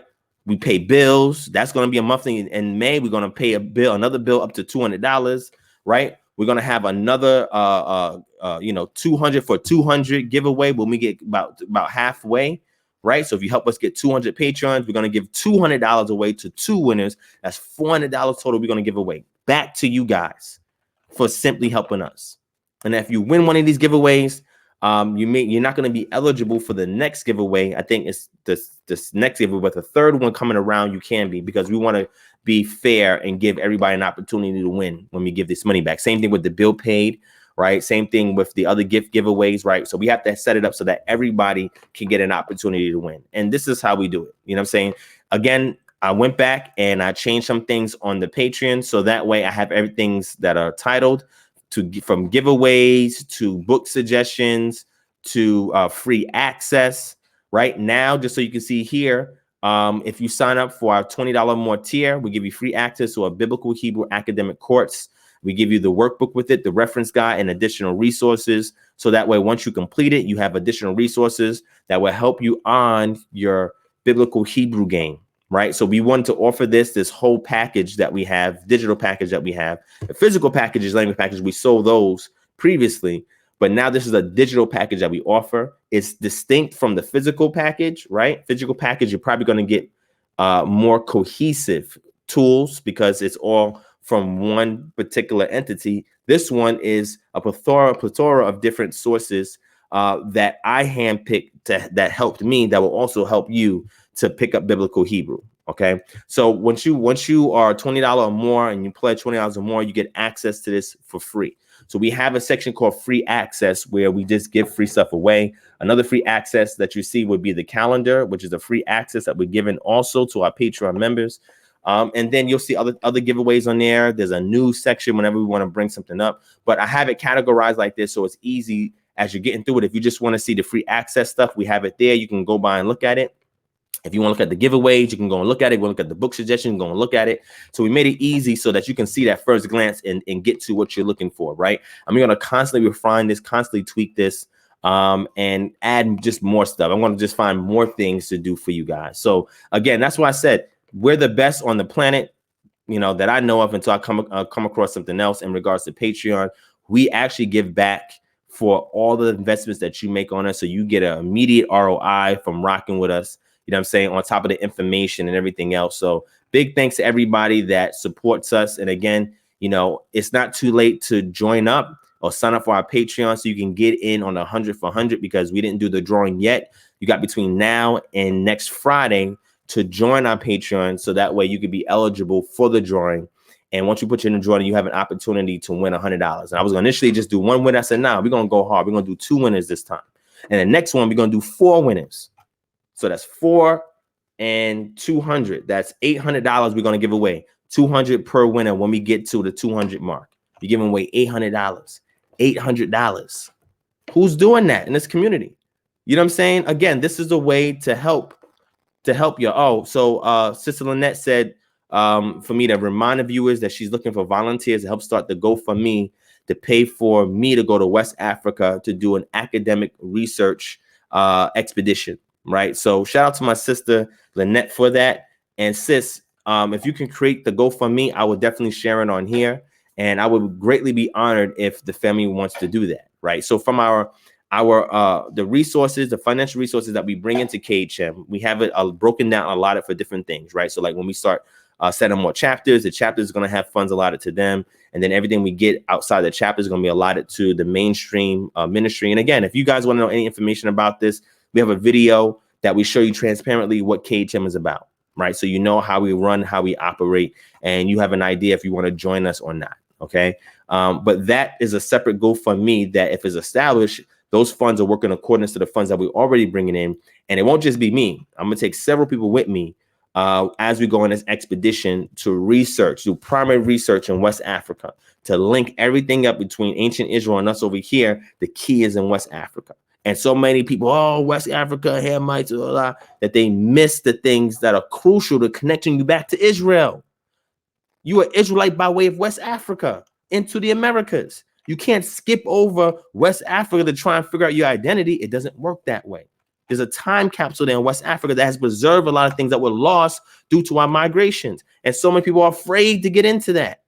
But when we touch ground primary and do primary research, like some of my constituents and contemporaries have done already and put me on to game, I have a particular mission in mind of things that I'm going to look for that validate some stuff. So when I come back from that trip, it's a body bag. It's going to be for without a shadow of a doubt that we have Israelite infusion into us today with the primary evidence. We're going to have that for y'all. When I touch down there, everything I've been teaching you, I'm going to validate everything. And if some things, a few things get invalidated, great. I'll bring that back. We're going to do a documentary. That's what I said. I'm going to bring multiple people. I'm going to have a photographer, a videographer, graphic artist, and other researchers that's going to come out there with me. So that way we can make this into a documentary for y'all, right? So we can align the things that we're teaching already with what we discovered in West Africa. And then when we go to Israel, we're going to do the same thing. We're going to do the same exact thing. So within the next 2 or 3 years or so, you're going to see everything here change. The game is going to change. Because I know with me and the way that I'm eurodicious in regards to this information, to this culture, I know exactly what to say, what to gather, where to go, who to speak to when I get there. And I'm going to put all of this together. I'm going to weave through all of this together and create a tapestry where you can see how everything connects. And there's going to be what I'll shout. Now, once that's done, then I can write a book on it. Because I know some of y'all, oh, Divine, where you going to put your book out? Well, I put my academic articles out already, but y'all want a book. So I'll do a book on that. Okay, so that way you'll have the DVD, Blu-ray, along with the actual book, right? And you can get a digital copy of book, physical copy of book. It'll be on Amazon, or you can get the documentary in DVD, Blu-ray, or digital video format. Okay, so that's what it is, man. And before anybody says, yeah, I'm gonna move here, I'm gonna go here, let me go touch down first, right? Let me be the sacrificial lamb. Let me fill some things out, speak to some people, see what it is before I let y'all know if it's going to be a good idea or not. Right now, for West Africa, like in Ghana, you have Panifest, which is one of the best opportunities to go and visit West Africa. And if you don't know what Panifest is, P-A-N, Panifest. I hope I'm saying it right. Hold on, let me get it. Yeah, P-A-N-A-F-E-S-T, Panifest. So go to panifestghana.org and then or visit Ghana.org and look up Panifest. And that's probably the best opportunity for you to understand the culture of Ghana before you plan on moving there, right? There's some Aliyah programs in Israel for those who want to repatriate to Israel as well that you can be put onto, but it's going to be different going over there because of the way the government is set up, right? So you have to really speak to locals that are there that are receptive to us identifying as Israelites. So when I touch down there, again, it's going to be a research expedition, and I'll get all the data for you guys and bring it back. So I appreciate that, my sister, for wanting to do that. I humbly accept that, and I thank all of y'all for doing that. And like I said, once I go there, I'll go through all the hurdles and whatever the hardships to let you guys know if what we're actually studying and saying is true or if it's false. Now, that's going to be the premise of the expedition, is to prove or disprove the hypothesis of us identifying as Israelites. And when we do the primary research in these two areas, West Africa and Israel, that's the only way that we can do it. Sometimes you have people that are just in Israel and that's it.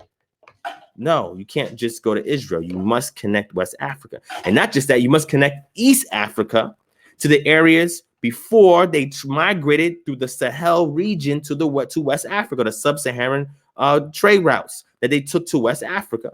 You had to look at East Africa as well, because they came from Israel into Egypt to Sudan, and some of them went further down. Some of them went from the Sudan and went over to Chad and made their way over to West Africa. You have to look at all these points. One person I respect, Remy Alona, is because he made treks through the migration routes to follow the things according to the oral tradition to see if there's anything that validates Israelites migrating to West Africa. He started that. One of the first people that I read about that actually has done that work. I'm going behind him with the information that I have and that I've accumulated and aggregated, and I'm going to validate that, because you need 2 or 3 witnesses. So his witness is great. He pioneered it. I'm going behind to do the cleanup. All right. So shout out to that. Oh, that's cool, brother David Pitts. That's awesome, my brother. So, I mean, like I said, if we have enough funding, we'll take as many people as we can with us out there. You know what I'm saying? To get this done. But you got to be serious about this. You can't be wish-washy or unsure, or you can't. I can't have those type of people come on us out there. You know what I'm saying? And if you're part of KHM, even better, because y'all gonna get first dibs. But anybody outside of that, if y'all want to come with us, We're going to set the whole thing up, make it an event. We go out there. We're going to touch down in Africa, and we're going to touch down in Israel. And we're going to go there for an academic research expedition. That's what we're there primarily. We're not there to vacation. I mean, you could take in the sites, but we're there to do primary boots to the ground research to validate this notion of whether or not Israelites actually have a claim to being descendants of ancient Israelites. So this is an opportunity to prove or disprove it. All right. All right. So Zephaniah said, do you have any scriptures that talk about Acts 11:26? So 11:26, it says, and when we found him, we brought him to Antioch for a whole year. Barnabas and Saul met with the church and taught great numbers of people. Disciples were called Christians first at Antioch. So I did speak on this before. And the reason why is because there's something very interesting there. If you go to Acts chapter 11, verse 19, it says, now those who have been scattered by the persecution that broke out when Stephen was killed travel as far as Phoenicia, Cyprus, and Antioch, spreading the word among only the Jews. When the Israelites were scattered, where did they go to? They only went to the Jews. That's it. If Matthew 28:19 meant to go to all nations, and that included the Gentiles or the Goyim, then why, when they scattered, they only went to the Jews in the areas that they were scattered to? And then when they went to the Jews in those areas, those Jews are the ones that opened the door for the Gentiles because they were already living amongst the Gentiles. These Israelites or Yahudim were living in Israel. Do you see how this works? And then I went in and I had the whole lecture. I talk about Saul or Paul and Barnabas and his conversion. And I explained all the background for all of that. I give you the historical representation. That's why when people say, no, Matthew 28:19 said, go to all nations, making them disciples, baptize in the name of the Father, Son, and Holy Spirit. Now, I did a whole lecture, 4-hour lecture on that one verse, but other things connected to that one verse. And I said, if that's true, then why in Acts chapter 11, verse 19, when they were scattered, now mind you, this is a oracle account written by Luke. When they were scattered, the text says they only went to the Jews. They only spread the word to their own people, but their own people in those areas then started spreading it to the other Gentiles. And then when Saul got converted, he went to the Gentile. Well, he tried to get to his own people. They rejected him because of his persecution of the ecclesia. But he went and started giving the word to the Gentiles before he even met all the disciples. I break all that down historically using a historiographical method in order to analyze all the data surrounding this time period so that way we can make sense of what we're reading in the text. So if you're interested in that, yes, I've spoken about this in the past. And I've also went further into Saul in a whole independent lecture. So if you're interested in any of those things, feel free to email me and I'll go ahead and I'll send those over to you. Okay. All right. So that's the Patreon family. And again, special thank you to everybody that supports the Patreon, that pledge on the Patreon. I'm going to continue to give back to you guys because you guys are awesome. You guys are consistent. I don't even see a lot of people that are removing their pledges, even during a rough economic time like this. I even put a special thank you up for y'all because y'all consistently gave even through a crisis, an economic crisis. I put up a giveaway for a bill pay and only had I think it was 2 or 3 Patreons that got involved with it. I'm like, so the Most High must be keeping the rest of y'all with provision that you're able to contribute to this ministry faithfully every month. I had to give honor to that and respect. And I thank y'all for that because y'all are not afraid to give what you are led to give. We don't force anybody to give anything in particular. We don't do tithes over here. We don't do offerings over here. That's a bunch of foolishness that cannot be kept today.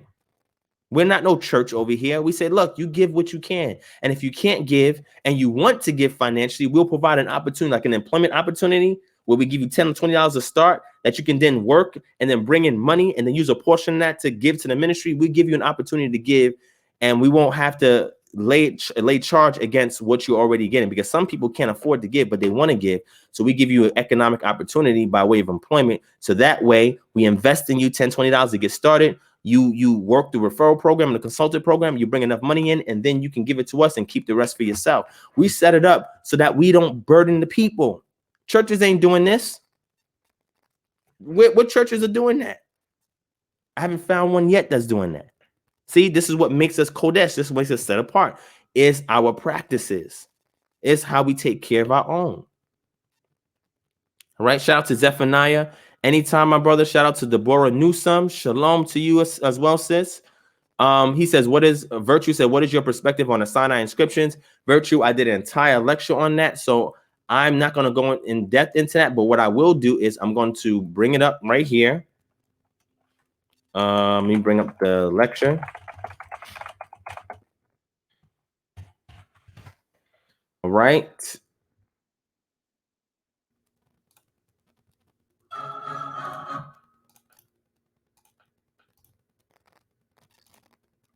Okay, so I'm going to drop it here in the chat. Here's the lecture for you, Virtue. That will answer your question. All right, so definitely click on that. Shout out to Pastor Kelly Richardson in the building. We woke now. Peace. Thank you for joining in. So yeah, that's the link right there. All right. Seth says, talk about a sacrificial lamb. Please touch on the Messiah with regards to the calendar we have, preparation, Passover 3 days and 3 nights, and Resurrection Day, please. Okay. So I really should bring you on here, Seth, on the panel so you can do it.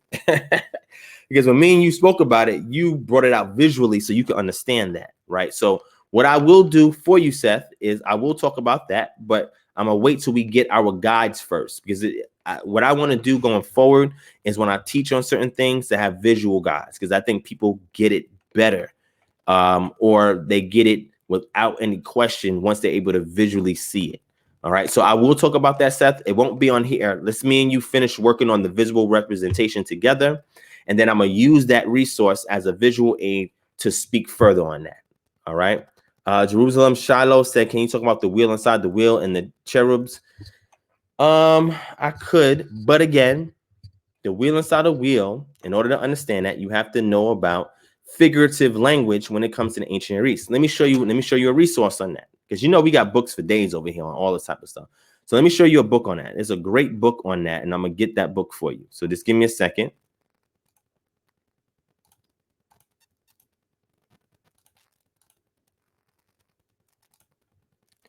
All right, I'm gonna show you a good book on that.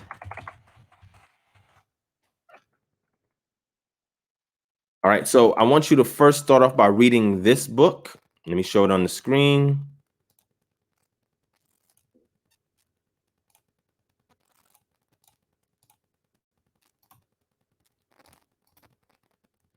Okay, this book is called Figurative Language in the Ancient Near East, edited by M. Mindlin, M.J. Geller, and J.E. Wansbrough. All right, this is an excellent resource for you to understand those things. Okay, excellent resource for you to understand those things. And they go into different things to kind of give you an idea of how to discern figurative language in the text, right? Wheel inside a wheel is figurative language describing something that is literal, okay? And if you don't understand figurative language in the ancient Near East and things like that, it's not going to make sense. You got to look up the invention of the wheel, chariots. You really got to study chariots, right? Now, I have another book that talks about technology of the ancient Near East. Let me see if I can find that book, because you got to understand technology of the ancient Near East. Like the Egyptians, when the Hyksos was there and the Hyksos left out, the Hyksos, they left behind a composite bow, the enhanced chariot, and other items that the Egyptians utilized as weapons of warfare to go and dominate the ancient Near East. It was for the Hyksos, leaving behind technology that they was able to grow.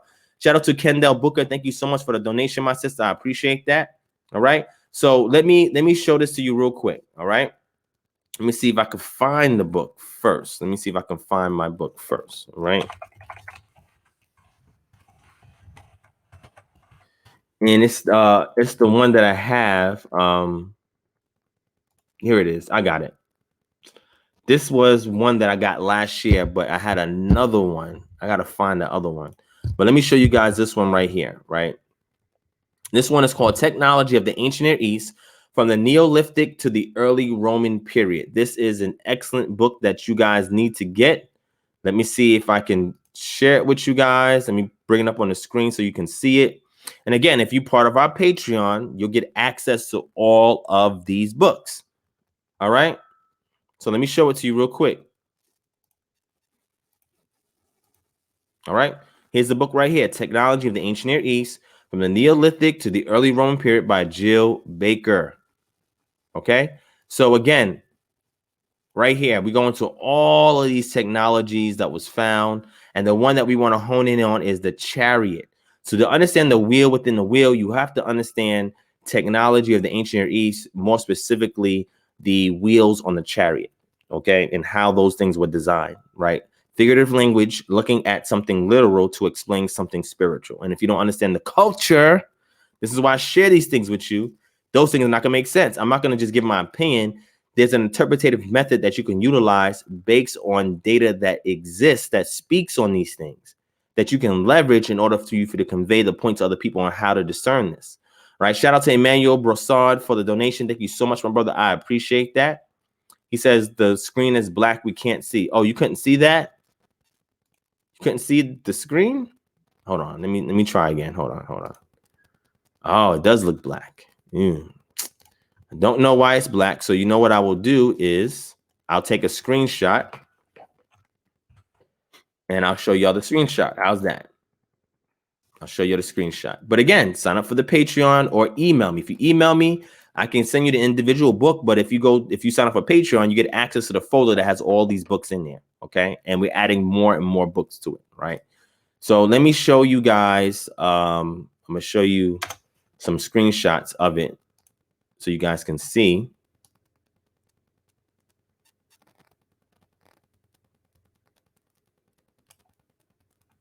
And this is a 400-page book. All right, let me show you. Let me get the screenshots. Hold on one second. All right, just give me 1 second.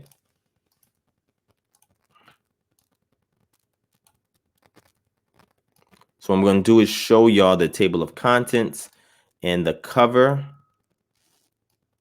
And again, I have this book available, will be available after this on Patreon. So I'll drop it in there for you guys, or you can email me and I'll send it to you individually. Okay.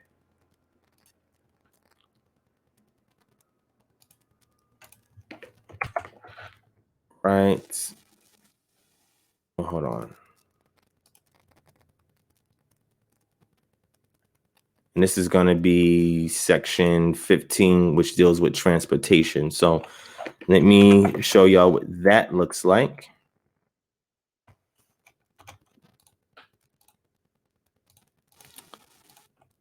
Yeah, I think I know why it was showing up as black. So let me just show you some screenshots. And like I said, I'll drop the book in the Patreon for you guys. So you just email me and I'll send it to you.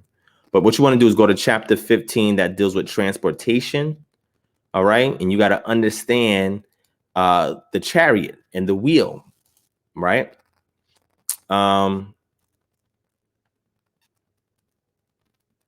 Yes, Sister Lynette, I'll do that. I got you, sis. Just email me a reminder, and I'll take it from there.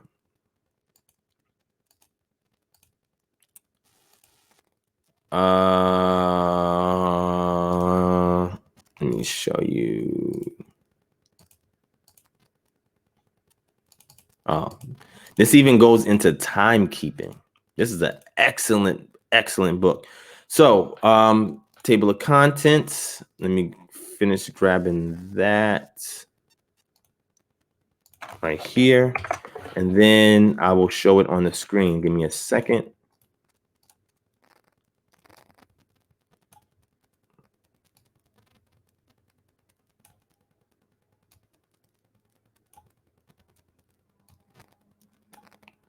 Okay, so let me show it to y'all.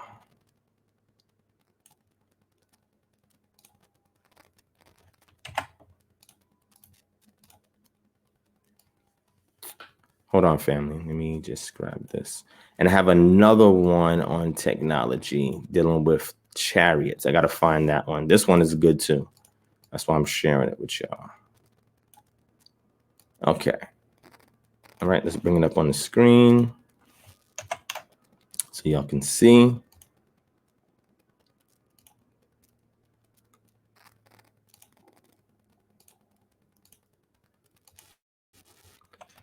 All right, so this is the book right here, Technology of the Ancient East from the Neolithic to the Early Roman Period by Jill Baker. All right, This is the list of contents: introduction, early technology, stone, wood, metals, bonding agents, engineering, machines, power, energy, construction, warfare, textiles, ceramic and glass technology, water management and technology, medicine, daily life, transportation. So this goes over the roads, the ships, land transportation, etc. Timekeeping, food as technology, writing, arts, weights, measures, and currency, summary and discussion. And then they go into a list of other items as well, like illustrations that they have there. It's excellent, excellent work that you have to look at to understand about technology as it pertains to the chariot. Okay. Let me see if I can find my other book. Hold on real quick. Let me see if I can find it. The one, it's an older book.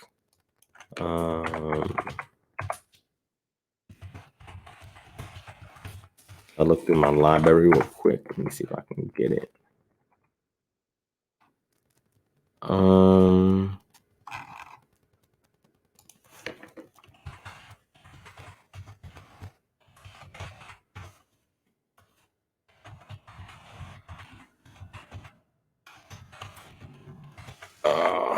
Is it in this directory?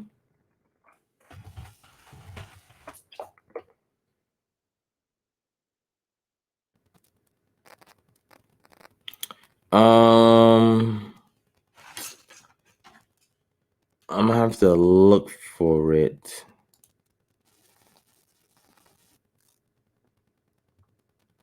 Yeah, I can't find it right now. So what I'll do is when I do get it, just email me, right? Email me and I'll send it to you once I find it. Okay. So again, like I said, when you understand the culture, then you can interpret figurative language. You can interpret prophecy. If you don't know the culture, then somebody just giving the opinion on it. Okay. So that's why I give you the resources to look at, so you guys can distinguish these things for yourself. So you have better interpretative methods from deriving that particular conclusion. That's something that you see within the literature. Okay. And those are two great sources on how to do that. Okay. All right. So now the next thing I want to talk about is I wanted to go into show the GoFundMe again, because we've raised a lot of money. We raised over $7,000 so far. So we less than $13,000 away from our goal. So shout out to everybody that donated to the GoFundMe. I truly appreciate that.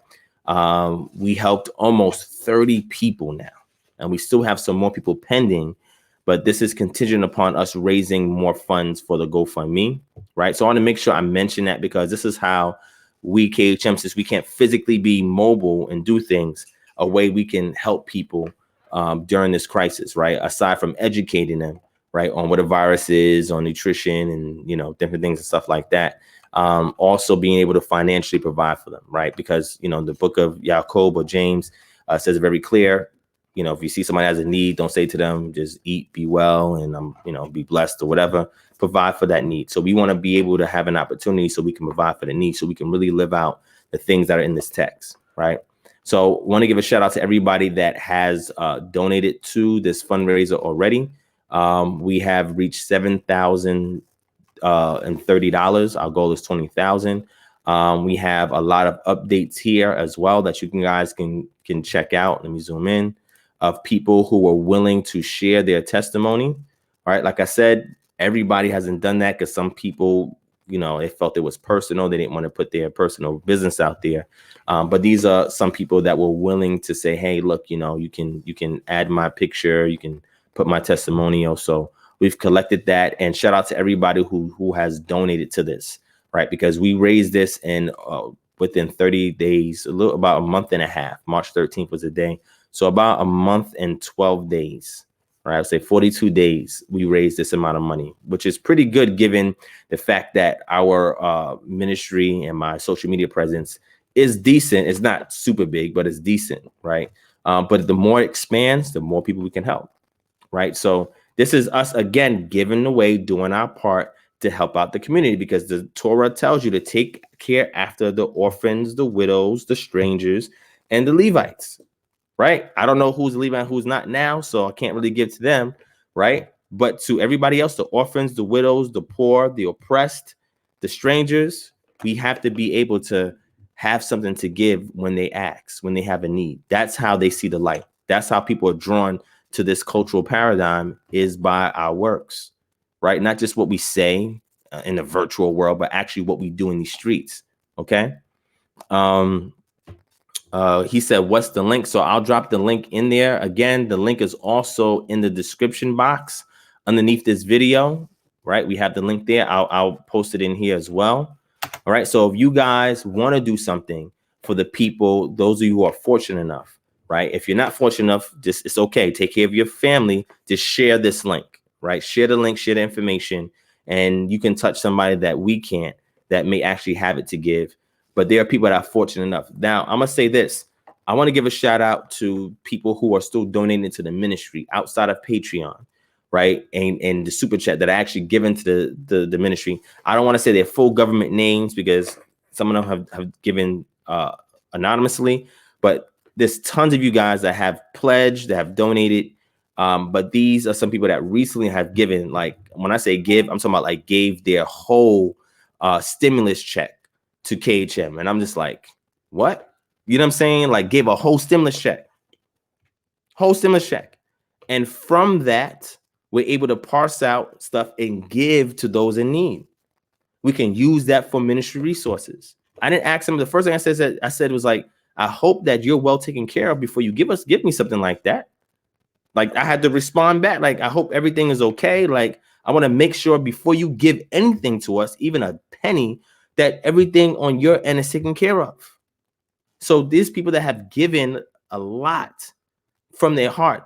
And I say that if these pastors really had Imuna, they wouldn't have to ask anybody to give anything. They just allow the people to give. When you initiate tithes and threaten people to pay tithes, that's because you don't have faith that the Most High is going to provide for your ministry. We don't have a fear of that over here, right? Because through me working in other means to bring in income, on top of the donations we get from the ministry, I have enough imuna, steadfastness to know that if you do right by the people will give, they'll support, they'll share, they'll be down there with you. You don't have to scare people into tithes and offering. Now, if you do that for your church, that's your business. But what I'm saying is, I'm proof positive that this is how it works. I was told by a Christian leader in my past that told me if I didn't give tithes, that I wouldn't have nothing. That's what they told me. They told me that because I told them like I had an issue with, I would still do it, but I had an issue with tithes. And they said, look, if you run a ministry and you don't take tithes, they said it's going to fail. That's what I was told. This is what Christian leaders told me. They told me that if you run a ministry and you don't collect tithes, it will fail. Well, I'm here to tell them, since I openly started KHM in 2014, we're in 2026 years later, we're still going and we're still growing. How about them apples? How about that? And every time somebody gives, shares a video, signs up for a membership, has dialogues on this channel with us so we can bring out the truth about things, it's more and more dust that we rubbing into their eyes. Why are we rubbing dust into their eyes? Because they're the ones that tried to cloud the vision for KHM by telling people that if you don't give tithes, your ministry is not going to prosper. What kind of foolishness is that? So I said, look, I was asked when I did the post about tithe, do a video. I went in. Why? Because I remember being told that. So you have to live the opposite of the dreams that people try to destroy of yours. People say that you can't do this, you can't do that. You live the opposite. So I'm telling people right now, you can run a ministry and organization that is faith-based, quote unquote, without taking in tithes and offering. You simply ask people to give what they can. And if they join your organization, set forth a membership due. Your membership due should not be equal to 10% of their monthly, weekly, bi-weekly, or annual income. It should be a small amount that's enough for you to know that you can get all the resources necessary to run that operation. If you don't know how to do that, you need to get a bookkeeper, you need to get a financial aid, somebody that's in the area, an accountant or somebody like that. I was able to know enough information to calculate how much that we can ask members to give in order to sustain the ministry. And I openly told everybody about it in the lecture. $50 is the membership a month for KHM. $50 from every member of every chapter. When they give it, we'll have more than enough money to sustain all the operations that we need to do for KHM. We don't have to ask for 10%. We don't have to ask for offerings on top of the 10%. We ain't got to say we got a building fund. So we need money for the building fund with your offerings and with your tithes. Oh, we got past appreciation. So we need you to give money with the past appreciation, the building funds, the offering, and the tithes. And yet, you got members that are coming to church, taking the bus, can't afford a car. You got members that live in Section 8, living in and I'm going to tell you this. Before I left Christianity, I was part of a church. They had members coming from the shelter, coming to the church. And they were giving what they were getting from on welfare. They were giving it to the church. And the church was telling them, have faith, keep praying. God is going to make a way for you. It's like, what the heck am I seeing here? Like, this is faith. They're giving you tithes and offering and all the other money that you need for everything else. I say to the person, look, if you want to join this organization and you don't have $50 to your name, we're gonna invest $10 or $20 in you to sign up for one of our consultant referral programs. You bring in enough people, you consult with enough people, you'll make enough money to pay that $50 and then have extra money in your pocket. And then we're gonna give you $10 or $20. We're gonna give it to you up front just to start working with us. We trust you that much for having the willingness to want to do this, that we're gonna give you $10 or $20 up front. No churches ain't doing that. Maybe they are. I don't know of any that's doing it. And I've been to a lot of churches. And I know people still in churches that still visit churches. I have never heard that report. So it's all in a way of how you operate. It can be done if what you're doing is righteous. It can be done. If you have a heart for the people, it can be done. You can be sustained by this and still be able to give when people have a need. It can work. But again, we're cutting into the secret sauce of the church. It goes deeper than that. I have a book that goes into this. Like that book I gave you about tithes. No, I have a book that really goes to show you how insidious this is, where churches today don't even realize that teaching that doctrine was designed to sustain Christendom and exert its control over the laymen by the ecclesiastical staff. It goes deep. It goes deep, really deep. So when they push that, that's the egregore. That tithing thing became an egregore, a thought form, which is part of the hive mentality. Hive mentality is one person initiates and force it. Everybody, or drone theology, everybody comes behind it. Drone theology, the hive mind. This is what the egregore is. It's a thought form. Something that somebody in the past created. They say, look, if we push that, we can get enough people to believe in it that it could be an entity on its own to the point where we could push people through fear. And when you look at the Roman Catholic Church, going to indulgences and penitence and all the other stuff, that's what tithes comes from. Land ownership. It goes deeper than that. It goes deeper than that.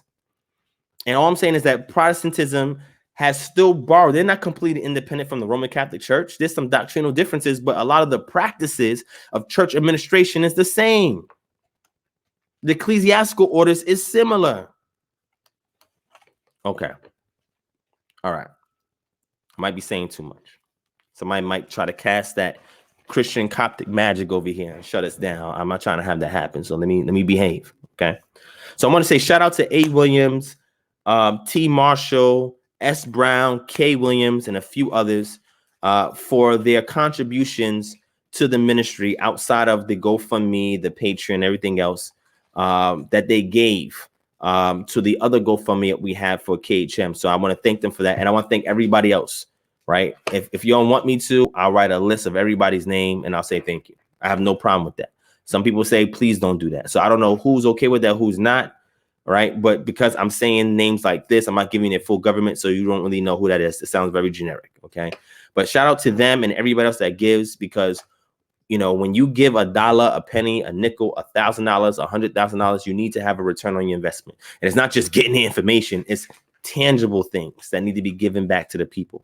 I've never had an opportunity where a church told me to go evangelize, where secretly they're really having you get people to become new members of the church to get more tithes and offerings. I never had nobody incentivized saying, look, if you help us get this many people, we're going to give you something back. I've never had them do that. Never. I never got paid one dime when I was part of a church in the ecclesiastical staff. I never got paid one dime. Now, when I went to go preach, I would get money for preaching at different congregations, you know, when I was doing that around the U.S., right? I would get a little gift offering or whatever for that. And then you know what I did? I tithe that back into that church. Crazy. That tithing thing is crazy, man. I gave 10% of what they gave me back to that church. And anybody that's watching this, that has followed me from the past in Christianity, when I came to speak at your church, you can testify. They said, brother, why are you giving us some of this money back? I said, look, it's the principle of tithing, right? I'm giving you 10% of what I earn by preaching here. I'm giving you 10% back. I'm sowing this into the church. They was looking at that like crazy, like, you know why? Because they ain't doing that. When they go preach, they keep everything. So if I'm going to go hard with something, a doctrine you teaching me, I'm going to go all the way with it. So if I earn money, I'm giving a tenth back. Here. I had, I think, 3 churches that rejected it, said, no, don't give it to me. So I said to them, what member in here needs the most help? I'll give it to them. They was just floored by that. Like, what? Yeah, I'm sure somebody comes on here taking a bus, right? Maybe they could do ride share, right? Or maybe they can rent a car and feel good about themselves for a weekend coming to church. So who is it? Tell me who is the most in need, and I'll give it to them. Because my thing is, if this is a principle that I'm believing that is like almost equivalent to salvation in certain places, I want to make sure I'm consistent with it. And that's what I did. They're looking at me crazy, like, what's this guy doing? You know why? Because if I set that standard and it catches wind, now all are going to be obliged to do that.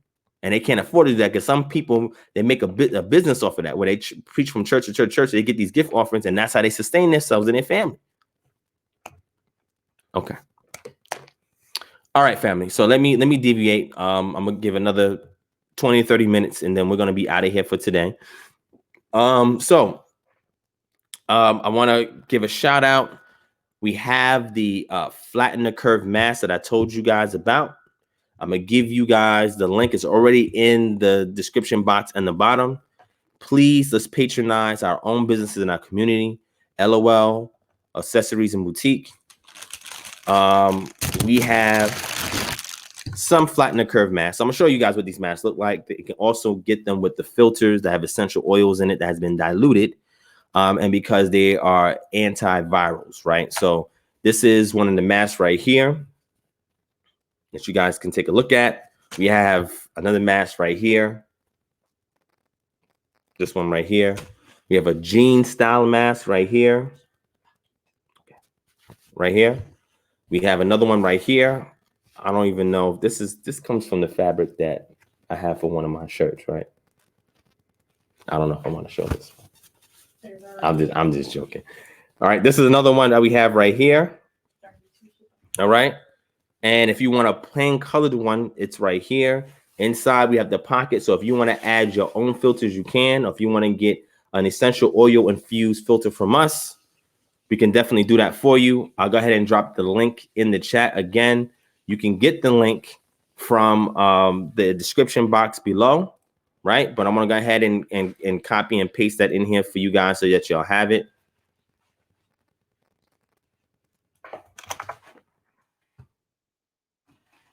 All right, so just give me a second. I'm going to drop that. I'm going to give another shout out as well.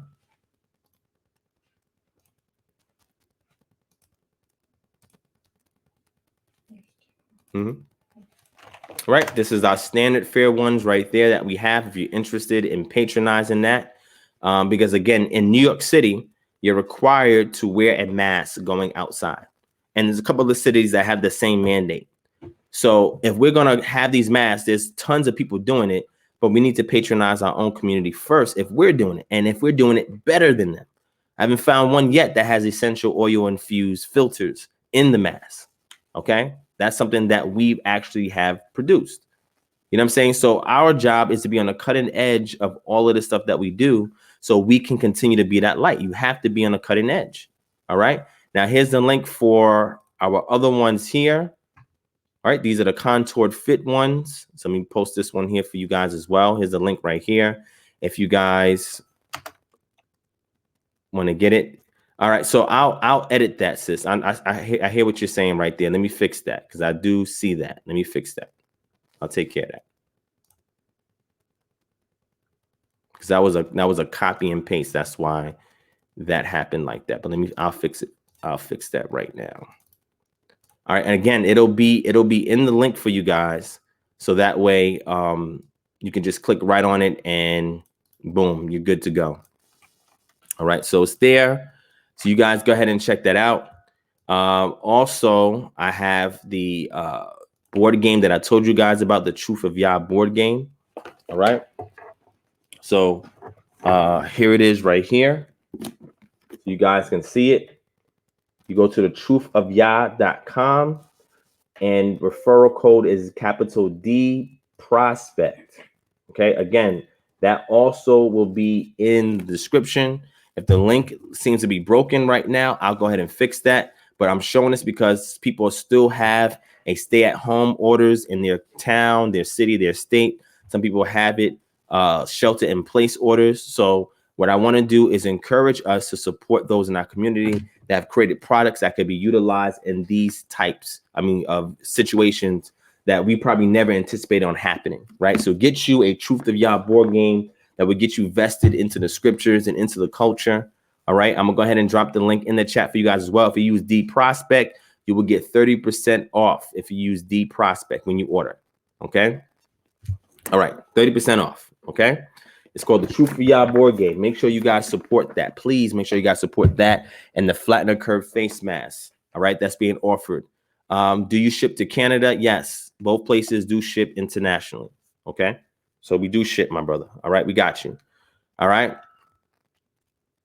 All right. So I have a lot of questions that are being brought up here. Okay, sis, I'll fix that. Thank you for the heads up on that. Let me fix that. I don't know why it does that when you copy and paste. So I'm gonna have to go back over that again just to check to make sure that it's not like that or truncated for other videos as well.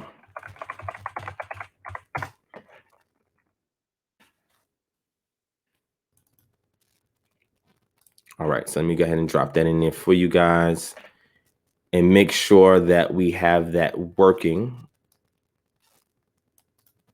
There we go. All right. So I'll fix the links in the chat. You can click on it. It'll take you directly where you need to go in case you missed anything from doing this. All right. All right. So we got another. What?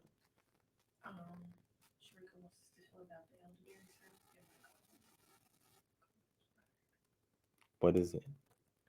Just send it to me in Messenger and I'll shout it out before I go. All right. I got about, I would say 18 minutes, 28 minutes. We're gonna rock out to about 2:30. So I just wanted to give a shout out on that. And the last thing, like I told you before, I try to find ways that are, that can allow you to be economically savvy, even through a situation like this. If you look up Dash, I'll go ahead and I'll put that link there as well. It's a cashback opportunity for you guys to get money back for purchases that you make every day, whether it's online or in person, right? So I'm gonna post that here as well. That's the link for Dash right there. All right, and you want to use the referral code.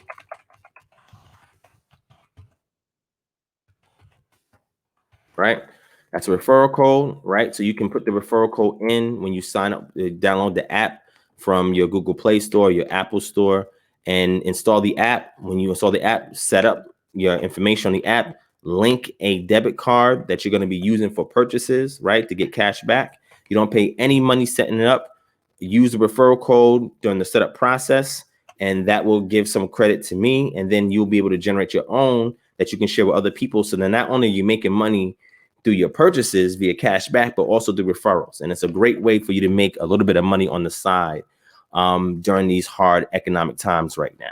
Okay. So any little thing counts, last thing I want to share with you guys. And I shared this several times before on this platform, but another opportunity for you guys to look up something. So let me get that real quick.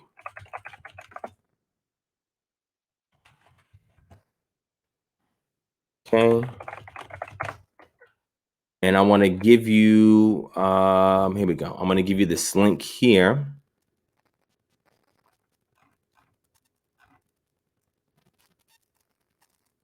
All right. And I've shared this before, but I'm going to post this here. And again, it's another way to help you guys out if you're looking for any bit of change to help you get through. This link here is for you to get what's called unclaimed money, funds, or property from the state that you're in. You type your name into a database. It comes up. I'll show it to you on the screen. It comes up. And if there's anything that's in your name, any checks that are owed to you that unfortunately couldn't reach you or whatever the case may be, you have an opportunity to claim it. Okay. So I'm going to show it to y'all real quick. And this is a quick check that you guys can do in regards to that. So let me go ahead and show you on the screen so you guys can see. Oh. Let me double check, because I think the last time I looked at this, it was fine. But now it's showing that some states have suspended it. That would suck if that's the case. Let me see. Hold on. Let me try another one real quick. Okay. So unfortunately, some states like New York has canceled it. But I'm going to bring something up on my screen real quick just to kind of give you a general, view or insight into what this is and how it works. I'll give you the link there. It's a general link that gives you all the background information on this. And again, I take time out to speak to things like this because, again, there's carnal needs that people have that need to be taken care of, right? So things like this, I think that it's good that we share it and we know. All right. So if you go here, this is an example. This is the state of Georgia, Department of Revenue. All right. So what you do is you come to this link here for unclaimed property, unclaimed funds.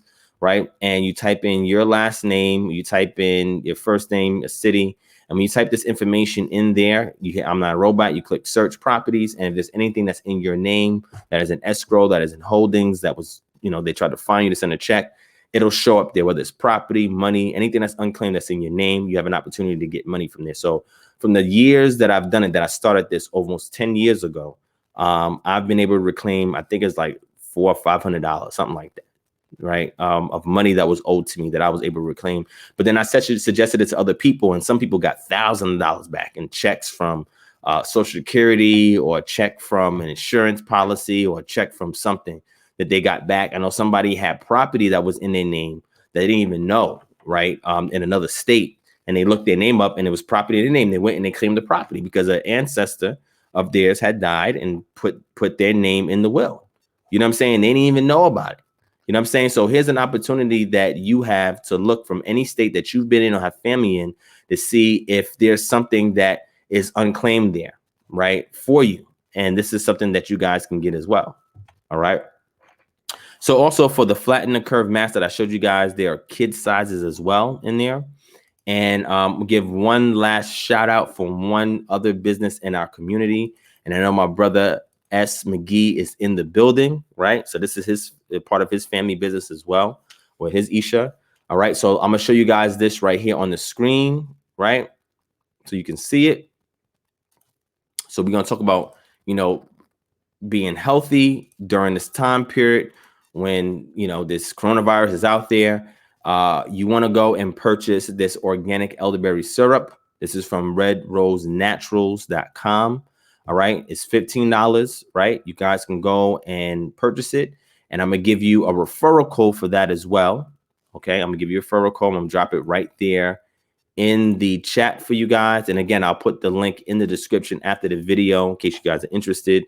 All right. That's the referral code. And I'm going to give you guys the link for the site as well. And again, these are all businesses that's in the Israelite community. Okay, this is why I'm going to talk about autonomy, self-governance, self-provisions, and maintenance and organization. Like this is how we start. This is how it begins. Okay, so the link is right there for it as well. Please go and patronize this business. Get this product, Elderberry. Matter of fact, I had showed on here previously some articles, and I've shared them in emails before, people who requested it, on Elderberry and how Elderberry, its properties, biochemical properties, how it adversely affects the common cold, which is rhinovirus, and how also the properties in it can help the immune system in various ways, right? And I've shared that article here before.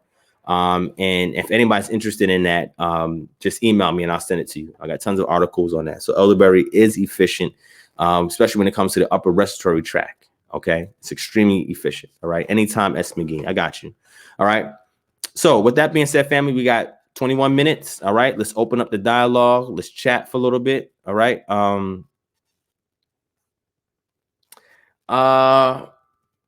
Yes, Noelia, Chris, drop your link in the chat. This is back in last year. Let me see if I can find that video. I know exactly what you're talking about, sis. Let me see if I can find that video. Hold on. I got you. Let me see if I can find it. Let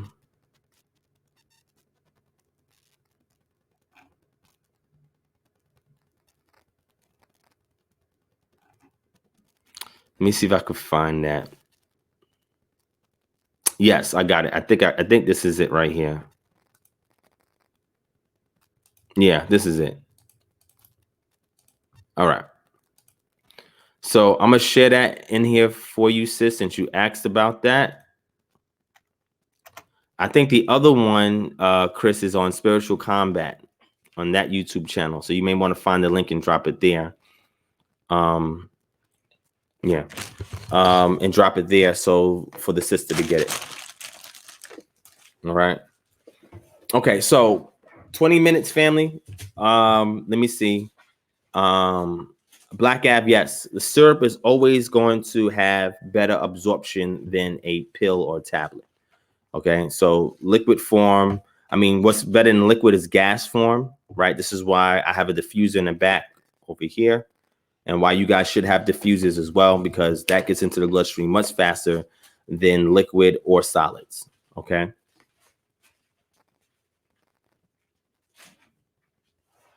So Jadon21 asked me if there's any primary research on the Temne people migrating from Israel. There are oral traditions that have been documented on that. Personally, I parse through the oral traditions. I see that circumstantially it can be used to support that, but I have not done as thorough research as I've done, let's say, groups like the Igbo, right? So I'm still researching that. But if you want what I have already, I can send that to you if you like. Okay. Somebody said, do you believe when a Hebrew sinner dies, he or she comes back in another body to face his judgment on earth, as some Israelite camps teach? If so, can you explain what scriptures thinks? So you're saying when somebody dies, do they come back in another body to face this judgment? So you're talking about the doctrine of reincarnation. So here's the thing, right? And I'll discuss this real quick because I think you've been asking this, and people were telling me that you've been asking this, right? So I'll touch on that real quick, all right? Yeah, definitely. Hold on, Doriyahu. I'll send that to you. It's the same website that I showed you for the flattener curve mask, right? Life at La Boutique and Accessories. Let me drop it in here for you real quick. Here's the link. They do all types of garments, right? Israelite garments, formal wear, whatever. Everything is there. There's a link right there. Click on that, Doriyahu. See some samples of what they make. If you have a custom idea, there's a way for you to get in contact with us and take it from there. Right? We have an expert seamstress designer that's here, that's actually in this house with me, that does all of this tough work. And I've seen it firsthand, right? And some of the garments you see me wear when I've done some of my lectures and some events, feast day events, came strictly from LOL, right? So that's the link right there. Click on that link, and whatever kind of material, clothing that for real, that you're interested in, do it ASAP. Click that link, check out what they got, and get there ASAP, okay? Jadon21, no problem. Just email me and I'll just send you. I'll go back into my repertoire of data and my sources, and I'll get you what I use for a lecture that I did, and I'll send that to you. Okay. No problem, Derayu. No problem, my brother. All right. So let's deal with that question. So you said when a Hebrew sinner dies, okay, when a Hebrew sinner dies. So there's different ways to look at this. So if we look at it from the pre-exilic position, we really don't have a lot of scriptures that go into depth in regards to the afterlife in the Torah. Okay. It is believed that when a person dies, they go to Sheol, and both a sinner and a righteous person, they go to the same place when they die. Okay, it's believed that people that live with longevity of life are the righteous, and people that die prematurely are the sinners. The sinners have their lives terminated early, and or later on, it has developed into what happens to those individuals after they die. Would they be judged, right? So when we get to the Torah period, we don't have a lot of information in the Torah that talks about that. When we get to the I would say the Ketubim, the writings like the Psalms, Dawid has spoken about, thou shalt not leave my soul, my nefesh, into Sheol, right? As far as corruption is concerned, etc. And some people have linked that to Yeshua, but looking at it from that perspective, then you start to see a development where there's more and more cultural insight into what happens after a person dies, right? And then we have a situation, right before Dawid's rule, where we have Shaul and Shemuel, and he goes to the witch of Endor to inquire of Samuel. Samuel gives an explanation of his condition, okay? And then he says that this time tomorrow that Saul and others will be where he's at.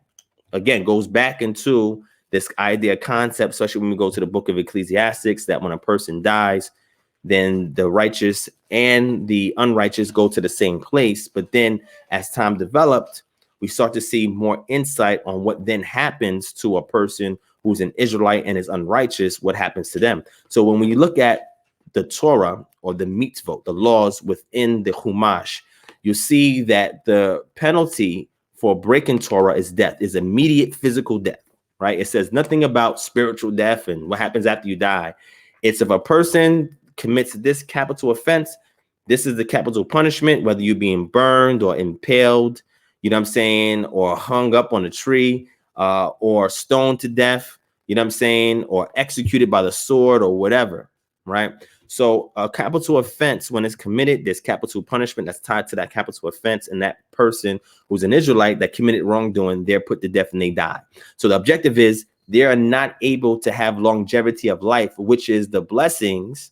I'm going to use that contemporary connotation, that word blessings, that those who adhere to the Torah would get, that they would have longevity of life, right? That you would live a long time, right? So when we transition from that, because remind you, I'm going to give you guys some insight. So again, what I'm doing is looking at the scriptures and then looking at extra biblical data in the realm of anthropology, and then under anthropology you have archaeology, right? We're able to see physical recordation of what occurred in ancient Near East and relate that back to what we're reading in the text, so that when we harmonize them, we get a greater overall picture, right? So one thing that we have to understand is that when the Israelites first started, when they left out of Mizraim, they were Bedouins. They were Shashu wanderers, okay? So what happens is, when you understand anthropology, in order for you to be able to have an opportunity to think about things of that depth of, okay, what happens in the afterlife, you have to be a sedimentary society. You have to be stable in a local place for an extended period of time, where you are prosperous in regards to the sustenance of that society. And then what happens is you have elite groups that start to emerge out of that. Like you have your artisans that start to emerge out of that. You have your merchants that start to emerge out of that. Then you have your monarchy that emerges out of that. The monarchy, or the elitist groups, the priests, the monarchs, and then sometimes even the prophets, because a lot of them live solitary lives, right? You have isolation, and or when you're given all provisions that you don't have to worry about the lower hierarchy of needs. Now you get to a point of self-actualization where you can get more in tune spiritually. And then now you can get insight onto these things such as afterlife. And this developed over time. This is why when we look at the Chumash, there is no deep conversation in regards to the afterlife. Why? Because that was not a concern of the people during that period of time. It's a concern of us now, and we try to go back to the Chumash and try to find those answers by reaching, but it wasn't a concern of those at that time. Their concern was leaving out of Mizraim, establishing a history for the ethnogenesis of those people, sustaining themselves in Bamidbar, the wilderness, for 40 years, and then entering into the promised land that will give you sustenance, because the Most High gave them sustenance for those 40 years. And then by them entering the land and subduing it, now the land will give to them. That's why when we read in Joshua about the Passover, it says that they stopped receiving manna. The time they crossed over into the plains of Jericho, they stopped receiving manna and they ate from the produce of the land. Now what happens is Yah is now handing his provision directly to the Israelites, you know, the manna, the quail, and other things they ate in between, over into the land for the land to give to them. And once they subdue the land, they got rules to follow so the land can continue to yield to them. This is why you have your Jubilee year where you have to let the land rest so the land can continue to yield. And if you keep the Torah in the land, he says, I will make sure you continue to have the rains in its season so that you can eat from the produce of the land. So what I'm simply saying is, because they were wandering and they were moving around, right? This is why they had temporary dwellings and so forth, right? This is why you did not have a deep level of analysis in regards to the afterlife. Now, once this culture settled into the Central Hill countryside and they formed a state, now we have people that are now writing things. And remember, it was the elitists that captured this data that we have in the text. This is not the everyday layman. The elitists that's captured this. And the reason why the elitists had this insight is because they did not have to worry about how they would be sustained. A prophet or a Nebi, they were being sustained because they had devoted their lives to being the vessel of giving Yah's word in a society where the people are acting wickedly or unrighteously, because it's a form of checks and balances. So you had in ancient Israel the priesthood, you had the king, you had governors, you had judges, you had all these different things, checks and balances. So when the king and the priests become unrighteous, then you have to raise up somebody that is given the strength of Yah to speak to them. And the only office that can do that is the Nebi.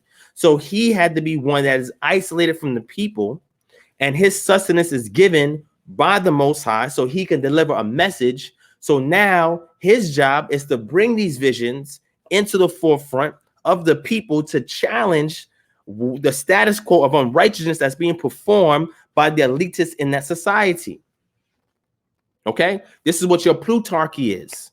All right, a society that's ruled by the elite class. Okay, your oligarchy is the same thing. So when you understand these things, you understand why in the Torah, again, looking at the text through the lens of anthropology on how societies are formed.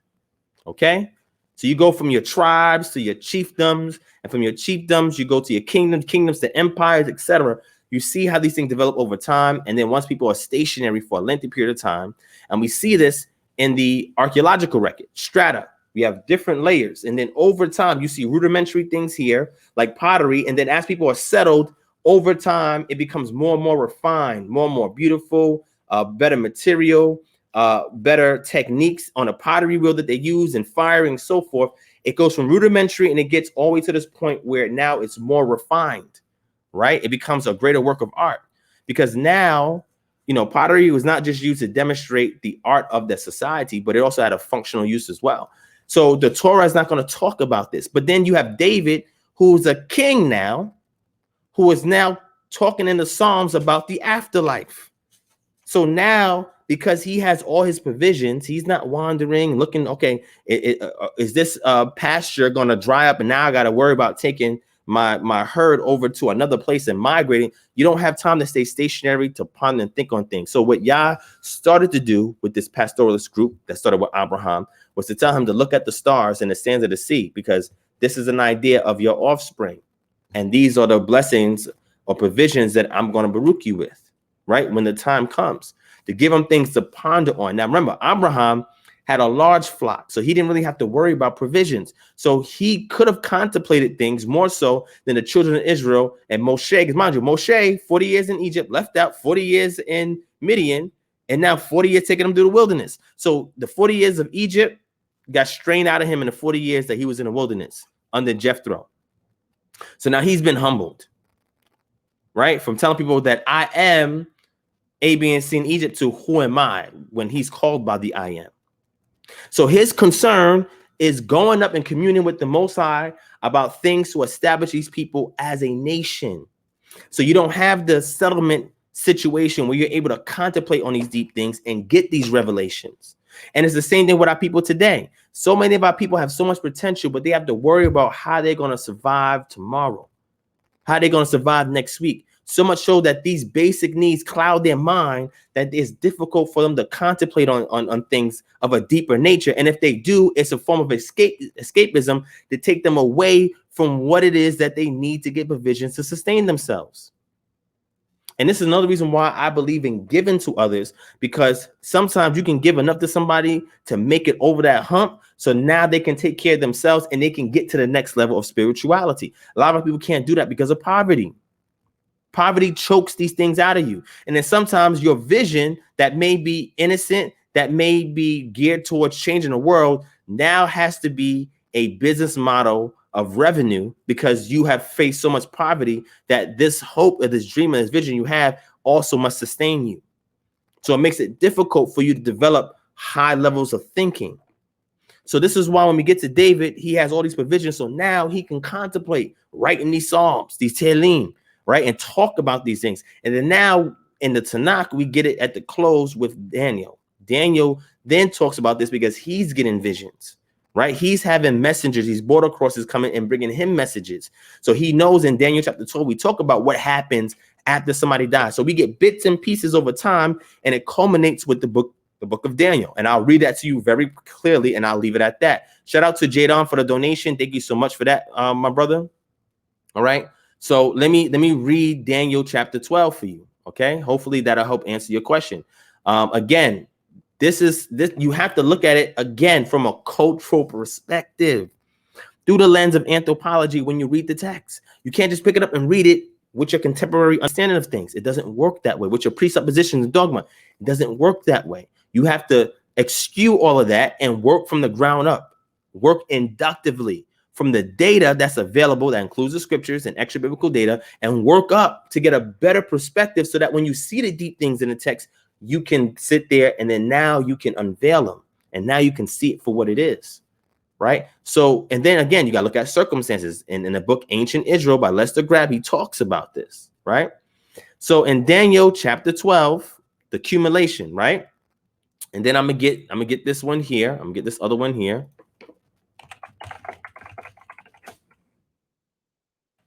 Right? Let's go to Psalms. I'm going to go to Psalms and Daniel. So Psalms chapter 16 and Daniel chapter 12. Okay. So Daniel was given visions of things that was going to happen in the future. Remember, Daniel was a cupbearer, right? So Daniel, he was good. He was taken care of, but he made sacrifices for his people. So he was threatened with death and all of that. But Daniel was okay, right? It wasn't like he was struggling or anything. He was okay, right? He was given visions about the things that will happen in the future in regards to his people. Now, before I get to Daniel, we're going to see this thing develop as an example from Psalm 16, because I can't go to every scripture telling you guys about the afterlife. Well, actually, let me get three scriptures. Let me get these three scriptures, right?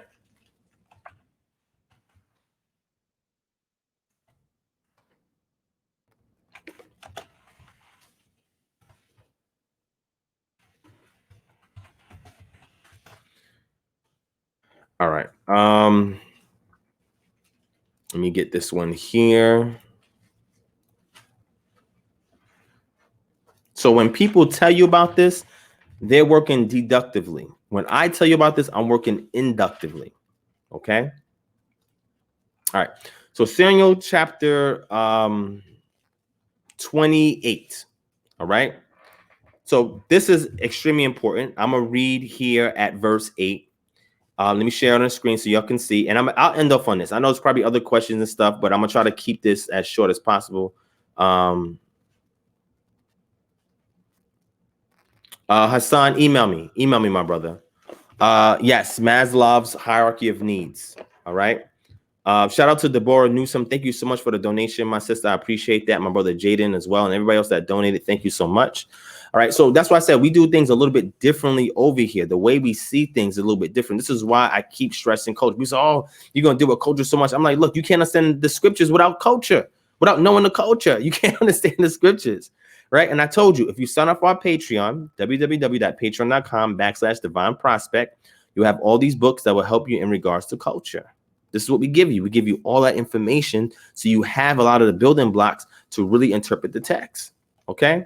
Now, you can also extract culture from the text. That's the first thing I look at. Anytime somebody takes me to a narrative, I look for the cultural elements in it. And I try to interpret it in a way that's contemporary to how those people would have lived based on my knowledge of ancient anthropology and archaeology, right? So 1 Samuel chapter 28, which I'm going to give you first. Then I'm going to give you Psalms. Then I'm going to give you Ecclesiastes. And then I'm going to give you Daniel. So I'll give you 4 scriptures, right? And hopefully this can begin to answer your question, all right? Because I'm not going to speak on it definitively today. I'm just going to give you some breadcrumbs to lead you up to the mountain, right? And when you get to that mountain and you have a Moshe experience with the Most High face to face, when you come back down with your face full of countenance, then you know you got it, okay? So let me get for you all these scriptures that I just mentioned so we can deal with this, okay? All right, let me get my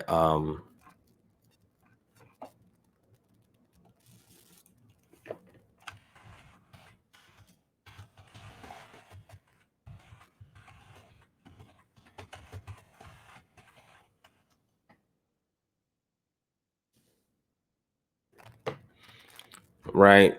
Let me get Ecclesiastes 9:2. But we're going to read that from the text. All right. So we're going to go from Shemuel to Dawid to Shlomo, Solomon, and then from there to Daniel, right? There's a 1, 2, 3, 4 different breadcrumbs in regards to the afterlife, right? Now, again, this is not touching the Brit Hadashah, right? We got to get a foundation here first before you can even dive to the Brit Hadashah, right? So looking at this, I have on the screen right now 1 Samuel chapter 28, and I'm going to read it. Let me zoom in some more.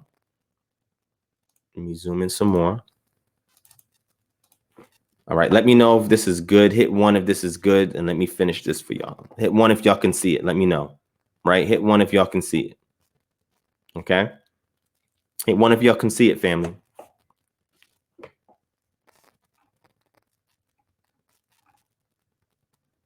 Hit 1. Thank you, Kazi T. I appreciate that. Can y'all see it? Let me know if you can see the screen. Hit 1. Bishop, where you at? Bishop Marcial. I see you there. So hit 1 if y'all can see it, because this is for you. Otherwise, I'll move on to the next question and end this session off. Hit 1. Anybody hit 1? Nobody's gonna hit 1. Okay, thank you. All right. So I just want to make sure you can see it on the screen, because I had 2 of them up. All right.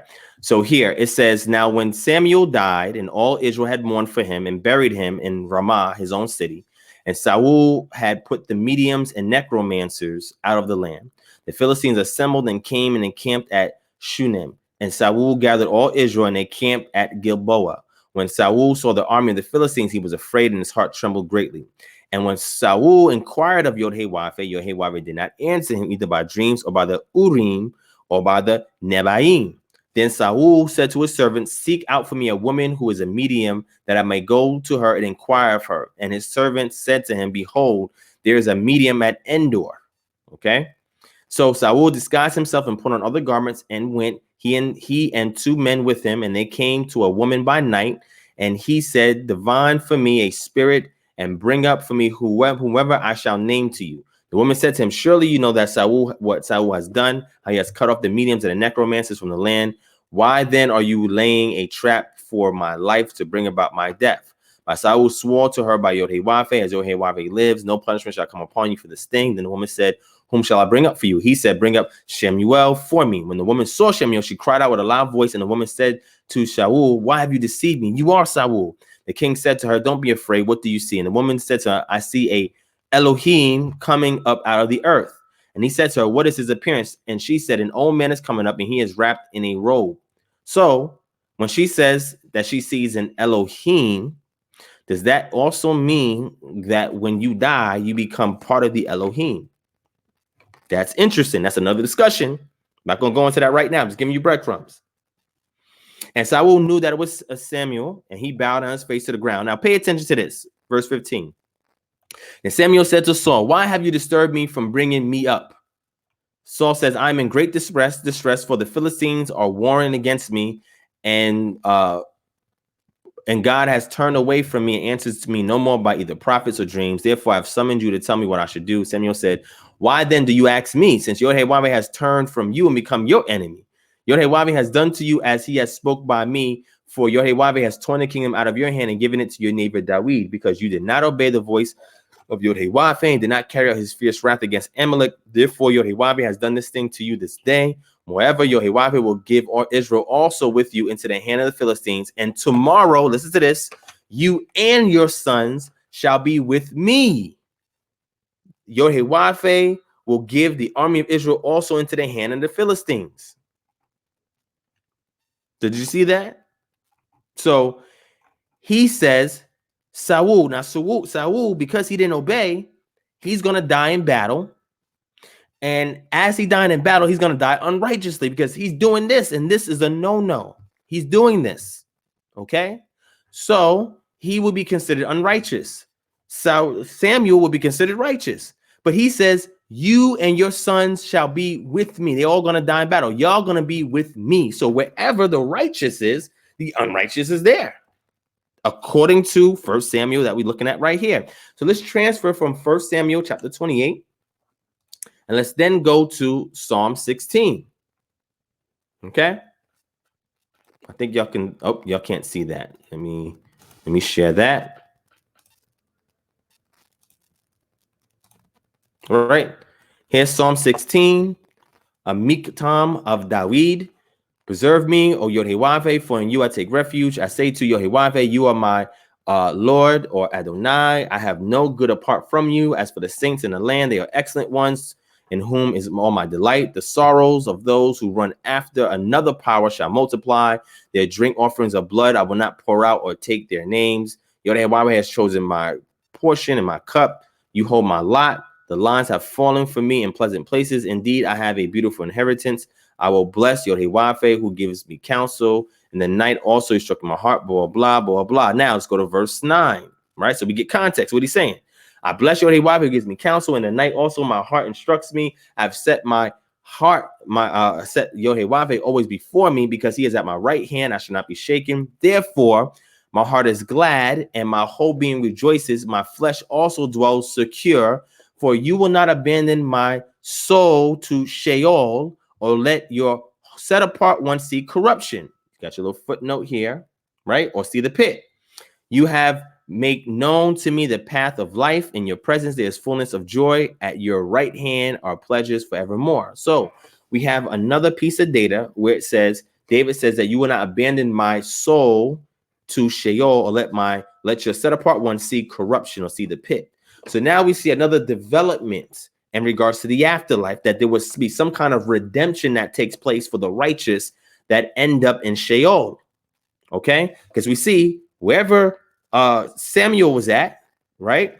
He was summoned. Most High allowed him to come up as an Elohim to the earth, speak to Saul, and said to Saul, when you die, you and your sons, y'all be with me tomorrow in the same place.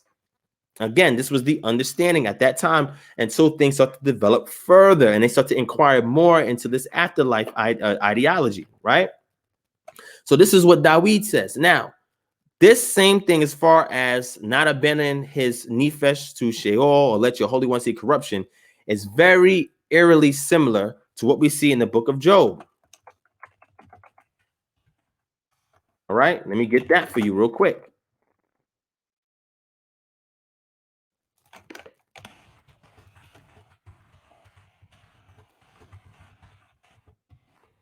Right, so that's going to be our Job here, and I got to switch the screen. This might be I mean, this is believed to be one of the oldest books in the text, the book of Job, because of its archaic idioms, euphemisms, and other forms of syntax in regards to Hebrew grammar. It's a very interesting book. All right. But let me bring up Job for you guys right now. Let's get Job. Let me go to my 19. So you can see. And I'm going to show you something interesting here. And again, I'm simply giving you points of reference to do the research and answer the question for yourself. Because I could give you an answer. And people are going to be like, oh, he's just telling you what to think, what to believe. Of course not. I mean, this is, my channel, so I can share my thoughts, my opinions, and my position here. But what I like to do is get people on the road to thinking for themselves and developing and understanding for themselves. And I got a book on Afterlife for Ancient Near East too. I got books on all of this, right? But let's look at this. It says, oh, that my words were written, oh, that they were inscribed in a book, oh, that with an iron pen and lead they were engraved in rock forever. For I know that my Redeemer lives, and at the last he will stand upon the earth. And after my skin has been destroyed, yet in my flesh I shall see Elohim, whom I shall see for myself, and my eyes shall behold, and not another. My heart faints within me. So here, again, the concept of being redeemed after death by the patron deity, your creator, it begins to become a common theme that's woven throughout the text. Okay. So again, Job, in this case, he had a lot of things as well. Now he's in a state of deep contemplation because he began to lose things and his health started to deteriorate. Now he's in this deep level of contemplation. And when that happens, we begin to see a lot of the cultural elements of what becomes eschatology or the afterlife start to surface, right? When you're in a state of abundance or you're in a state of isolation and distress. Now we start to see certain things start to surface in the narratives of certain characters where they start to convey these insights that you then have to take within its context, historical context, its cultural context, and its textual context, and work it through, and then take that piece and then add it to every subsequent narrative that mentions that until you're able to thread everything together and see the development of it and why it has developed the way that it has. And it culminates in the book of Daniel, which we're going to see. That answers your question, but I'm just trying to give you the breadcrumbs. Okay. So now we see this theme. Now we're going to move, all right, from David to Solomon, all right, in the book of Ecclesiastes, chapter 9. All right. Let me give that to y'all. Ecclesiastes chapter 9. And to me, I'm sorry, I think this is the best way to teach people, right? So that people don't think they're just taking your word for it, even though you could take my word for it. And some people do. I encourage them to go back and look at the breadcrumbs. I give them the resources. I give them the points of reference and let them build their own conclusion. Okay. This is how you become a good teacher. I said to myself, what's the best way for me to learn? And if I do teach, I'm going to teach the way that I like to learn, right? Let me have the tools to empower myself to get to the point. Just give me the tools, point me in a direction. And the reward is in allowing a person to discover the answer for themselves. That's how you have a good teacher that don't just tell you what's at the end of the journey, but I'll give you the tools so that way you can make it to the end and discover it for yourself. Okay. So here it says death comes to all. This is Ecclesiastes chapter 9. Okay. It says, but all this I laid to heart, examine it all. Now, mind you, just somebody with opulence, somebody with sustenance and abundance of material items, etc., that has now lived a lengthy life, making good and bad decisions. And now they are looking over it. Again, he's not struggling, right, to make ends meet. He's not wandering from place to place. He's situated as a king. He's getting all of this security and abundance and material items, etc. So now he has time to contemplate on these things. So again, we get him more insight based on his anthropological position as a king, the elitist who settled and has sustenance. He says, but all this I lay to heart, examining it all, how the righteous and the wise and their deeds are in the hand of the Most High. Whether it is for love or hate, man does not know, both are before him. It is the same for all, since the same event happens to the righteous and the wicked, to the good and the evil, to the clean and the unclean, to him who sacrifices and him who does not sacrifice. As the good one is, so is the sinner, and he who swears is as he who shuns an oath. This is an evil in all that is done under the sun, that the same event happens to all. Also, the hearts of the children of man are full of evil, and madness is in their hearts while they live, and after that they go to the dead. But he who is joined with the living has hope, for a living dog is better than a dead lion. For the living know that they shall die, but the dead know nothing, and they have no more reward, for the memory of them is forgotten. Their love and their hate and their envy has already perished, and forever they have no more share in all that is under the sun. So then he says, go on to eat your bread and drink, enjoy, be merry. Because he says, when you die, whether you're righteous or unrighteous, you're both going to the same place. Because when you get to verse 10, he says, whatever your hand finds to do, do it with your might, for there is no work or thought or knowledge or wisdom in Sheol to which you are going. Okay. And then he goes on further and further. So this is another point of reference. So you can see from the mindset of a king that has everything that he needs, that is now contemplating after the end, almost towards the end of his long life that he lived, that he's now examining these things. And now a contemplation of the afterlife comes to his mind where he says, look, when you die, good or bad, you're both going to Sheol. That's what's going to happen. Everything is vanity, because no matter if you do the right thing or the wrong thing, I've seen people good and bad both go to Sheol. Now, some people believe in the Testament of Solomon. I'm not going to touch on that. That's a separate thing altogether.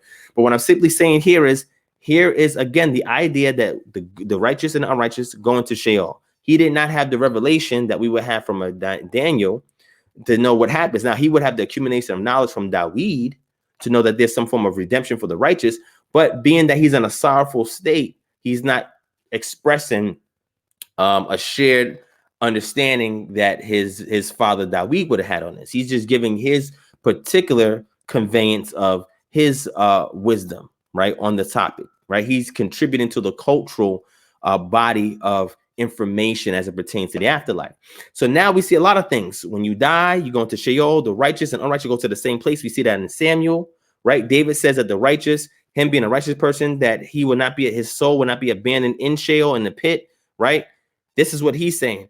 Job also said the same thing, that he knows his Redeemer lives, and he knows that he will see his Redeemer even after this fleshly body, whatever, he will see him in his flesh. After he dies, he will see his power. So you know there's some kind of redemption coming from Job, redemption coming from David, right? The fact that the righteous and unrighteous, when they die, go to the same place, coming from Shemuel. And then we see it echoed in Ecclesiastics, with Solomon saying the same thing, that the righteous, unrighteous, when they die, they both go to Sheol. And now we get to the accumulation that when the righteous, unrighteous die, they both go to Sheol.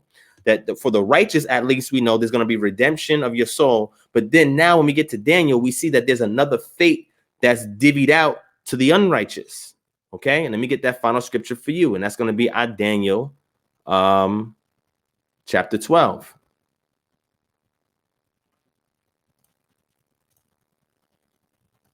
All right. Daniel 12, starting at verse 1. And again, read the entire book of Daniel to understand the textual context before we get to this point. But again, he's giving revelations from these border crosses, right? These messengers that are bringing messages to him from the celestial realm that he doesn't have access to, right? It says, at this time shall Michael, the great prince who has charge of your people, and there shall be a time of trouble. So now he's talking about tribulation in the end times, such as never been since there was a nation till that time. But at that time, your people shall be delivered, everyone whose name shall be written in the book. Now, remember, we saw Job talking about being written in a book. Well, what the heck is Job talking about for? Where he's getting this knowledge from? Well, we have the revelation here in the book of Daniel. He says, and many of those who sleep in the dust of the earth shall awake, some to everlasting life, and some to shame and everlasting contempt. And those who are wise shall shine like the righteous, the brightness of the sky above, and those who turn many to righteousness like the stars forever and ever. But you, Daniel, shut up the words and seal the book until the end of time. Many shall run to and fro, and knowledge shall increase. Okay, so now we see that some people are going to awake to everlasting life. Well, who are those people that's going to awake? We can safely say that those are going to be the righteous, based on what we see Job talk about, and based on what we see David talk about. But then now the fate that's divvied out to the unrighteous, you know, by one, the concept of the Chumash or the Torah was that they have a shortness in life, or they die prematurely. But then now the place that they gather with the righteous and unrighteous, now in the end times, is going to be a resurrection, right? And from Job, he's saying he's going to be in the flesh, resurrected in a fleshly body, right? When he sees this Redeemer. This has to do with a judgment. Now we see this in the book of Daniel. Well, Daniel now is saying that there's going to be some that's going to go into everlasting content and some that's going to be to everlasting life. So now we have a contrast between the two fates that's divvied out between the righteous and the unrighteous. And then now you can take your research from there. Now, if you want to take this, what we just developed, and throw it against the ancient Near Eastern context of the afterlife, because we have tons of data from Mesopotamia, from Egypt, and then things in between. If you want to take this and then throw it against that, then that will give you some additional information of the afterlife based on its other cultures. And the things that they talk about that's congruent to what we just talked about will fill in the blanks. This is why I use Ugarit as a way to see glosses and things of that nature. We'll fill in the blanks. And then now what you'll have a compendium of a whole bunch of data that you have put together to give you this clear picture of what happens after one dies, according to the contemporary context of the authors. Not the people who wrote this, right? But the people who authored these words or who it was derived from in their ancient context. You'll be able to know what is their insight in regards to the afterlife. So hopefully that begins you on your journey, right? Hopefully this gives you some insight. All right. Now, my brother Nathan, I will not do that now. I'm going to try to go live again during the week, which I should be able to go live again during the week. And if you have a question, then you can ask that question, okay? And we can deal with that, all right? So, yes, Noelia. So the objective is to look at it in its language, right? So Daniel chapter 12 is to go back and look to see what Hebrew word that we have there in regards to your everlasting contempt, right? And the word that we have there is der aon, right? And it has to do with an abhorrence of something. So let me give you an example of that, right? We have to go to the book of Isaiah, Yeshayahu, right? So since you brought that up, let's go into the book of Isaiah. Okay, let me get into the book of Isaiah. And not just Isaiah. Well, yeah, you know what? Let's stay in Isaiah. Let's go to Isaiah 14. Okay, Isaiah 14, right? Which this is a taunt against the king of Babylon, not no Lucifer character. Stop that. Stop teaching that, y'all. All right. We know there's a ethereal Hashatan, right? Or the adversary. There's one that is ethereal or supernatural, and there's a physical Shatans, right? But in this case, this is talking about the king of Babylon. Why? Let's read, because you remember we saw about abhorrence or contempt is what that word there means in Hebrew. Here's your example of it, right? It says here, how the oppressor has ceased, the insolent fury cease.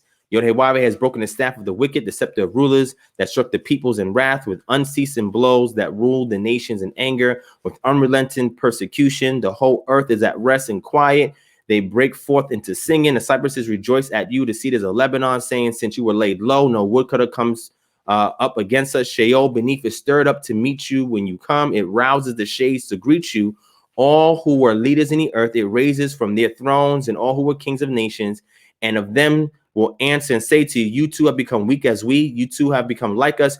Your pomp is brought down to Sheol. The sound of your harps, maggots are laid as a bed beneath you. It says, and worms are your covers, right? Then it goes on to say all of this stuff here that we are familiar with, but let's keep going, right? It says, all the kings of the nations lying in glory, each in his own tomb, but you are cast out away from your grave like a loath branch, clothed with the slain, those pierced by the sword who go down to the stones of the pit, like a dead body trampled underfoot. So what it means is that in ancient times, right, if you died without a proper burial, that is a disgrace. Okay.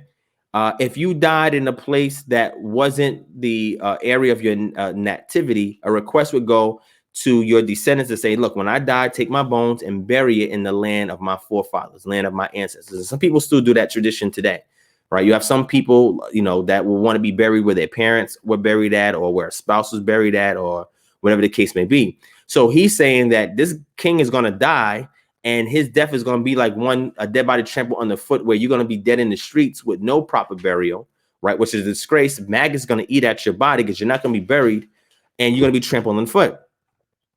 Okay, it says, but you are cast out away from the grave on the trampled foot. You will be joined in them in burial because you have destroyed your land. You have slain your people. May the offspring of evildoers never more be named. Prepare slaughter for his sons because of the guilt of their fathers. lest they rise and possess the earth and fill the face of the world of cities.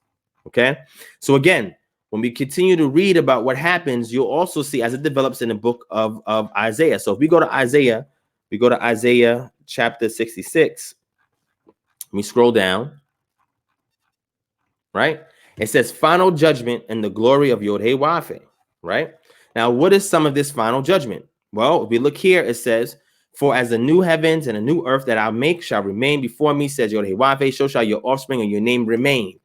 So for you to have your name to live on is a blessing, right? From new moon to new moon, from Sabbath to Sabbath, all flesh shall come to worship before me, declares Yod-Heh-Wav-Heh. And they shall go out and look on the dead bodies of the men who have rebelled against me, for their worm shall not die. So listen to this. They shall go out and look on the dead bodies of the men who have rebelled against me. Those are your unrighteous. For their worm shall not die, their fire shall not be quenched, and they shall be an abhorrence to all flesh. So if you want more detail in regards to what Daniel's talking about as far as that contempt, you have an example right here. Dead bodies are going to be opened, right? And your body's going to be out there. It says their worm will not die. The fire shall not be quenched. The worm has to do with their physical body. The fire dealing with some kind of nefesh after that.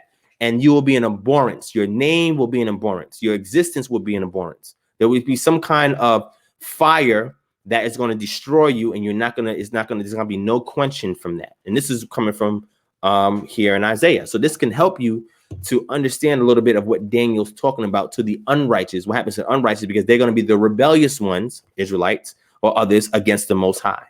All right. So hopefully that's enough information. So that way y'all can get some idea on where to go in regards to this. Dwayne Yosef says, what do you think about the hidden verses? Well, that is an interpolation. So I don't subscribe to that. It's good information. It's believed to have been written by a Hellenized Jew that is given insight into hell that's similar to things you see in Dante's Inferno and other Hellenistic writings. So we know by the style of how that's written that that is a late addition, and that's not something that would have been written in antiquity. All right, with that type of detail that can be related to Greco writings of that time in regards to the afterlife in hell. Okay, so I don't subscribe to that. Right, that part of Esdras is a complete interpolation, but other parts of Esdras can be traced to come back from traditions that we know is an assertion, and we know that is written later by somebody that was heavily Hellenized and that was comparing this Jewish or Yahudim way of thinking to the Greeks. Okay, so hopefully that begins to answer that. All right, so no problem, Bishop Marcia. Hopefully that helps you on your journey so you can arrive to your answer. I gave you some references, gave you some insight. You can take it from there. All right, so with that, family, I'm gonna end off this session before 3 hours. Okay, so it doesn't become unbearable when somebody sees it at first sight. Hopefully everything that we said on here was able to empower you. Again, remember, we have the calendars. If you're interested in the calendars, email us at kingdomharbinger@gmail.com. We'll show you how you can donate, or you can donate through one of the methods that's in the description below. Okay, if you want to get access to that calendar, if you sign up for our Patreon, you will also get that calendar, a digital copy for free. And as well, all of the names of our Patreons will be put into a lottery, and a drawing will be made next Friday, and 2 winners will get $100 each. Okay, just for supporting our Patreon. All right, don't forget our GoFundMe if you want to give funds so we can give it to those who are in need, because we got a lot of people still waiting for more resources, financial resources, and we want to be able to give it to them with your help. All right. Also, don't forget the Flatten the Curve mask. I gave you LOL or Boutique and Accessories. I gave you their link so you can order your face mask from there. The Truth of Yah board game as well. DPROSPECT is the code that you want to add. The Dosh app, DO$H. Referral code is Ron S35. And you can sign up for that. Link your card so you can make cash back on everything that you spend. And also remember, if there are any questions or concerns and anything that we can do to help you guys out, email us at kingdomharbinger@gmail.com. If you have a need, if you need finances to get you through, you can let us know confidentially in the email. And if we get anything additional from the GoFundMe, we will make sure you and your family has finances to kind of get through this until things get better. Okay, so we're here to help you as well. KingdomHarbinger@gmail.com. If you have any questions, inquiries, send it there. If you have questions in here that we didn't answer, email it there. We'll follow up on it in a future session. And I'm going to do a post tomorrow on Sunday by the end of the weekend for our Patreon members. If you have any particular questions or topics that you want me to teach on, you guys can give it to me in Patreon. You'll get first priority. And anybody else have any questions or whatever, email me and I'll touch on those as well, right, in the order as received. All right. So we'll see, Calvin. Whatever that question is, I'll get to it, right? And John Williams, yes. But we'll touch on that another time, okay? So again, thank you, family, for hanging with us. I appreciate you guys for everything you've done with us, for spending time with us, for investing in this ministry. Hope you're enjoying the return on investment by watching these videos as well as the tangible things that we give back. Please continue to support KHM, share this video, hit that thumbs up, hit subscribe if you're brand new, okay? And I will see you guys in our next live stream, which I'll try my best to make sure is another one before our next Freestyle Friday, all right? Much love, family, peace, and shalom.